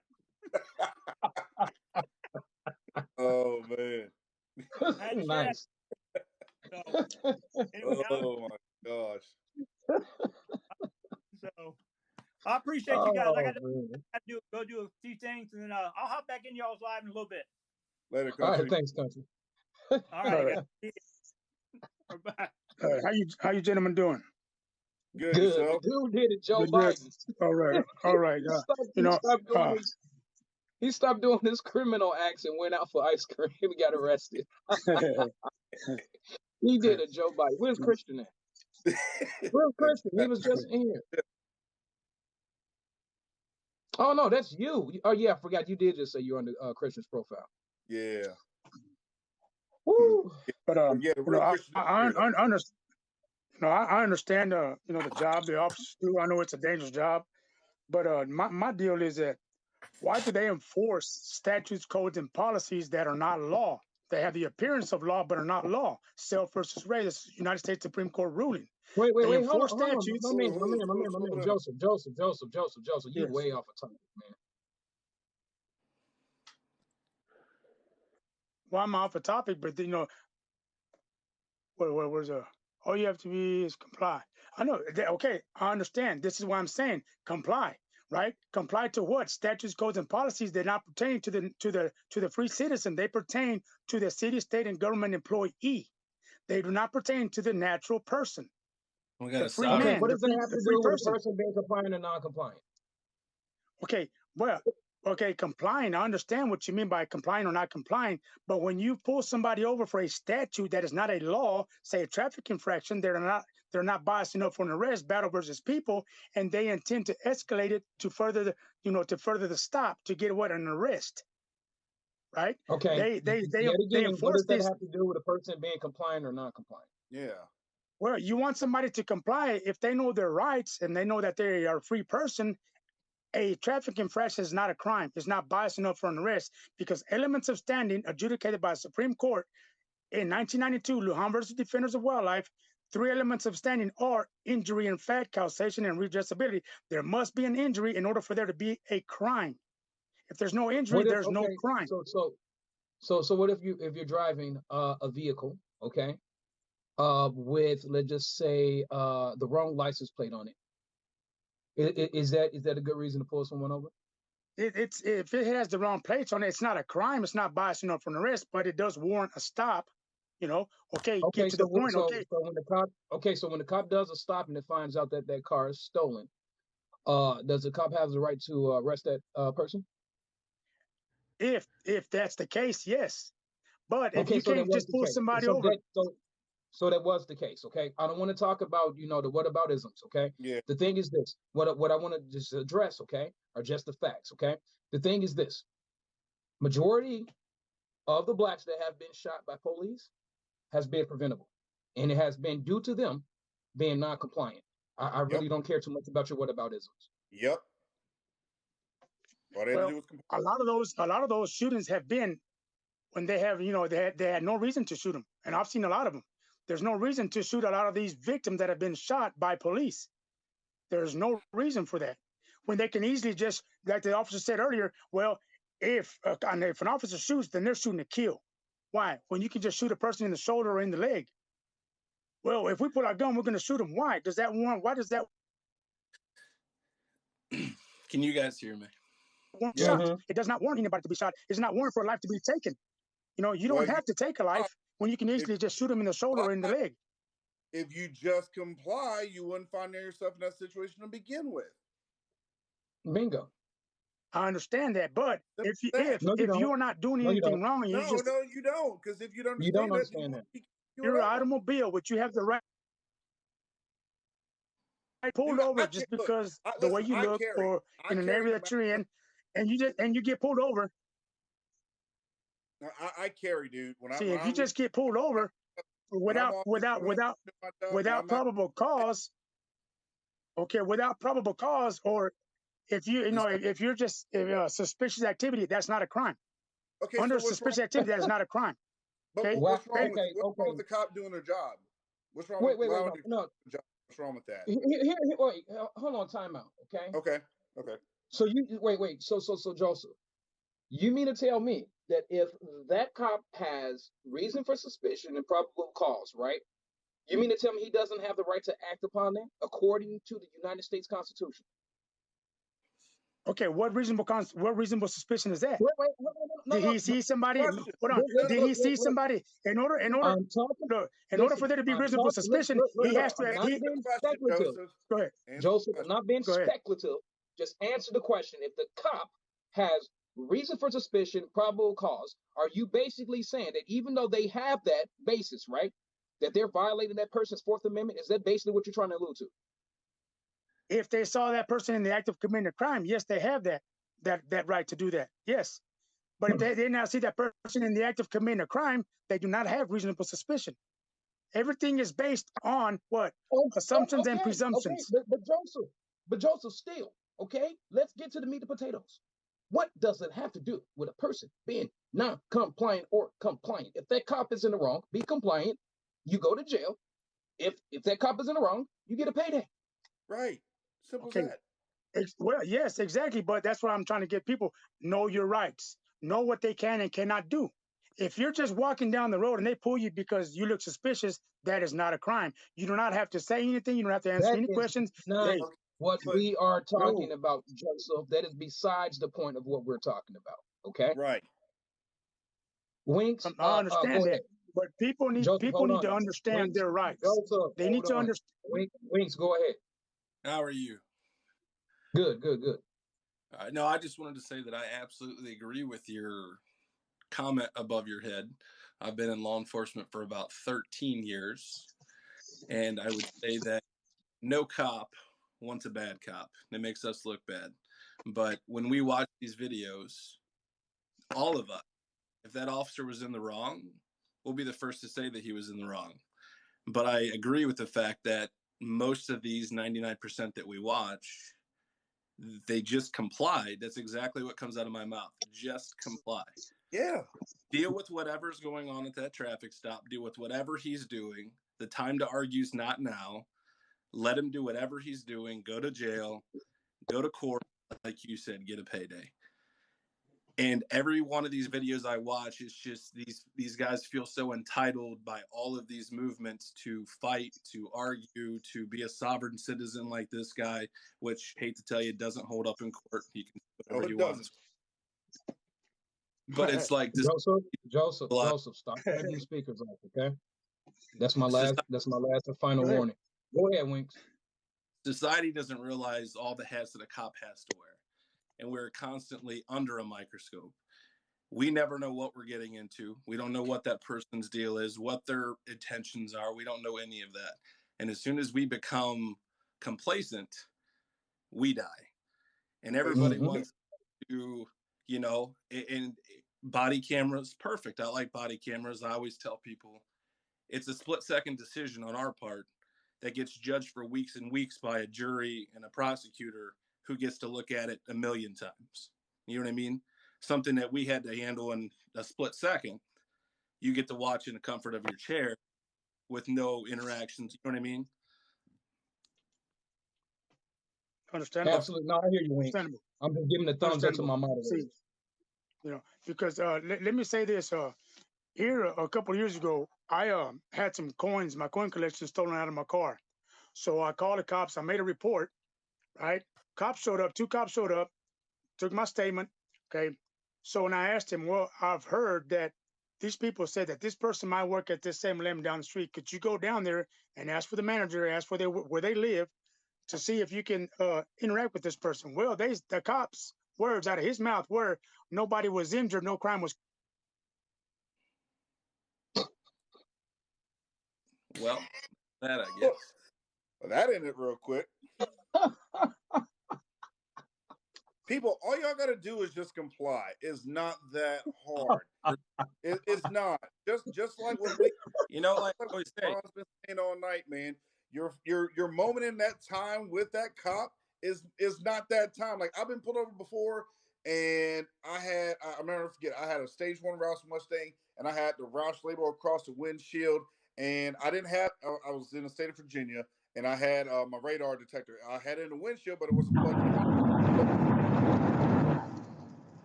What's going on, fellas? I was put over by a state trooper, and he wanted to argue with me about, well, not argue with me, but he got aggressive with me about, you're not supposed to have this, you're not supposed to have that, yada yada yada. All right, fine. I wasn't gonna argue with the cop, but come to find out, like I said, I didn't so much have my day in court, but hey, my charges got dropped, man. You just gotta comply. It's not that hard. I don't understand why, for those on the left or those that oppose this view, find it so hard just to comply. Well, to me, I'm not laughing at you, bro. No, you good, bro. Oh my goodness. That was the cleanest bounce. Oh my. He got bounced so fast his words got stuck behind. Yeah. Okay. All right. Oh my goodness, man. I hate when I don't want to laugh. It makes me laugh more. But anyway, DA, well, Welcome to the live, man. This is such a serious subject, and I don't want to make light of it. Go ahead, DA. What's going on? How you guys doing? Good. Yeah, I just find your, just to start off, I'm ex-military myself, and I actually have law enforcement in my family. Mm-hmm. My grandfather in New York, he's retired NYPD, and I have an interesting story for you fellas. Complying got me 3 years of a suspended license, 115 days in jail, $4,000 in fines, and 7 years of dealing with court and probation. Because I decided to be a good friend and drove my buddy home that was plastered drunk. He went home in a cab. I went to jail. For what? That's what complying did for me. What were you charged with? Yeah, the sheriff, he just got forced resigned because he was a crackhead. I live in the backwoods sticks, man. Complying doesn't always work. DA, are you saying that your friend was inebriated and you were inebriated? Yes. But you drove his vehicle inebriated. And he No, was I was smarter. sober. Wait. Oh, you were sober. Okay. I was sober. He was drunk. My buddy that was drunk got a paid cab ride home from the cops because he's like 6'3", 6'4", 350 pounds, and he already puked on himself and pissed on himself. So they didn't feel like dealing with him. So they just took me. Well, wait, they took you for what? Jumping. Story, if that's what They arrested me for a DUI, even though I passed both my breathalyzers and my sobriety test. When I got to court, all the evidence was gone, but the judge looked at the DA and said, "Don't worry about it. We got 2 in our pocket." So, I mean, I understand. Complying, yes, you should comply, but complying doesn't always help. Doesn't always work. I mean, the title of this video is "Complying Saves You from Being Shot and Killed." It doesn't say that you're not going to be put in a situation you might have to. Yeah, I wasn't shot, obviously, because I'm still here. But 8 years of my life was messed up. 8 years. He might as well shot me. Did you? Yeah. Did I what? Did you give them a? Hey, Wings, you're breaking up a little bit. Did you give the officers a breath test? Yes, I actually requested another one in the police station, and the cop came out and told the guard not to give me one. So I'm guessing that you blew over the first test. No, I blew zeros. Then you wouldn't have got an OVI. You would have to understand this town. Well, like literally, the sheriff that was the sheriff that was sheriff for about almost, I think, 6-7 years. He spent more time in rehab for meth than he actually ran in office. Wait, hold on, you guys. Just time out. Hey, DA. That's a very, very okay. All the people that come to my lives, DA, you don't know this. This is my first time coming to you. DA, I hate anecdotals. I really, really, really do. Okay? That's your subjective experience. That's not what this topic is about. Okay? I'm not here to play lawyer with you or try to find out what happened. Okay? And to be honest with you, I wish you the best of luck on that. But let's get to this subject. Okay? Is that cool? You're kind of breaking up. I don't know if it's me or you. Can you hear me? Yes. I heard you then. Okay. So, let's stray away from the anecdotals. Let's just stick to the subject, please. So what do you think Okay. about that, DA?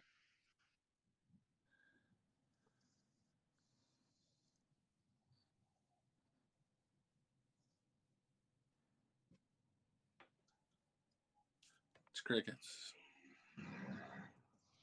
Okay. Sorry, I'm driving around construction right now. What do I think about the complying about getting shot and killed? Mm-hmm. I mean, I've had a lot of crazy shit happen over the years, and I've had friends die in jail. I've had pistols pulled on me from cops. Obviously, I'm still here. But I would say, you know, complying is always going to be your best bet. There we go. Always.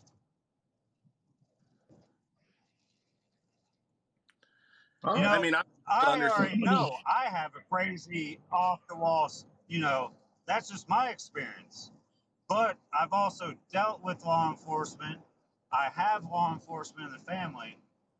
So, yeah, I would say your best bet is always to comply and be respectful. But I was also raised to respect other people and, you know, give the same you'd want to receive. And even that night that I ended up with all that, I was polite all the way up to the point that I was searched like 7 times, got smacked in the nuts, and then, you know, I told him that's enough. But yeah, complying, it's going to be your best bet. So I got a All right, question thanks, for DA. you. Thanks for coming up, man. I do appreciate it. Hey, Deron, I'll cycle out too for the next one. So, but I appreciate you letting Okay. me on, brother. Yeah. Good grief. So, question I have is like when I grew up, I was always taught to respect cops. Like, when do you, if you had to just say, like, when do you think that actually took a turn to where now it's? Well, I mean, yeah, I mean, it's definitely the culture. I mean, starting with NWA. I could definitely say that in Ice-T.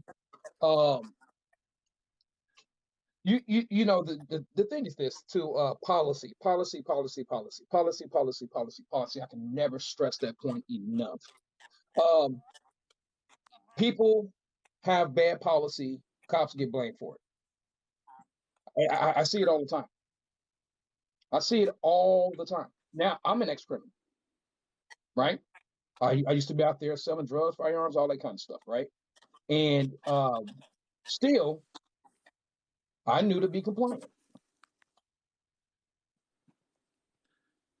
Yeah, I mean, it's like you said. At the end of the day, if you're compliant and we're doing things that are illegal, it's a payday. Mm-hmm. You know. I'm getting echo. Me too. Is that you, 70 Falcon? Yeah, I'm here. Yeah, so like all the criminals who fight with police, so there's if they don't like the charges, don't hold court on the street. Court is there for a reason. Absolutely. Don't hold it on the street. Absolutely. Get you a lawyer.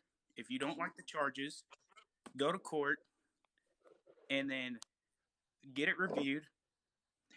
It's cheaper to, like, you have the right to a lawyer if you can't afford one. And if you can't afford a lawyer, if you can't afford one, how easy do you think it is to find a lawyer that can dollar signs for us breaking the law? Probably not that easy. But what I'm saying, like, if you can't afford one, it's cheaper to go to court and get a free lawyer than not comply and possibly have your property damaged. Exactly. Property damaged. Exactly. And then get pressed with further charges. Yeah. Absolutely. And then Links, I want to thank you for your service along with all the other law enforcement and fire and EMS and military in here. Thanks, buddy. Hey, You're and welcome. also too, you guys, I hate that I have to do this because there's so many people in this room. Okay, so you guys, I have to run to the store before it closes. If I don't run to the All store right. before it closes, I'm going to have a serious nicotine, spaz out.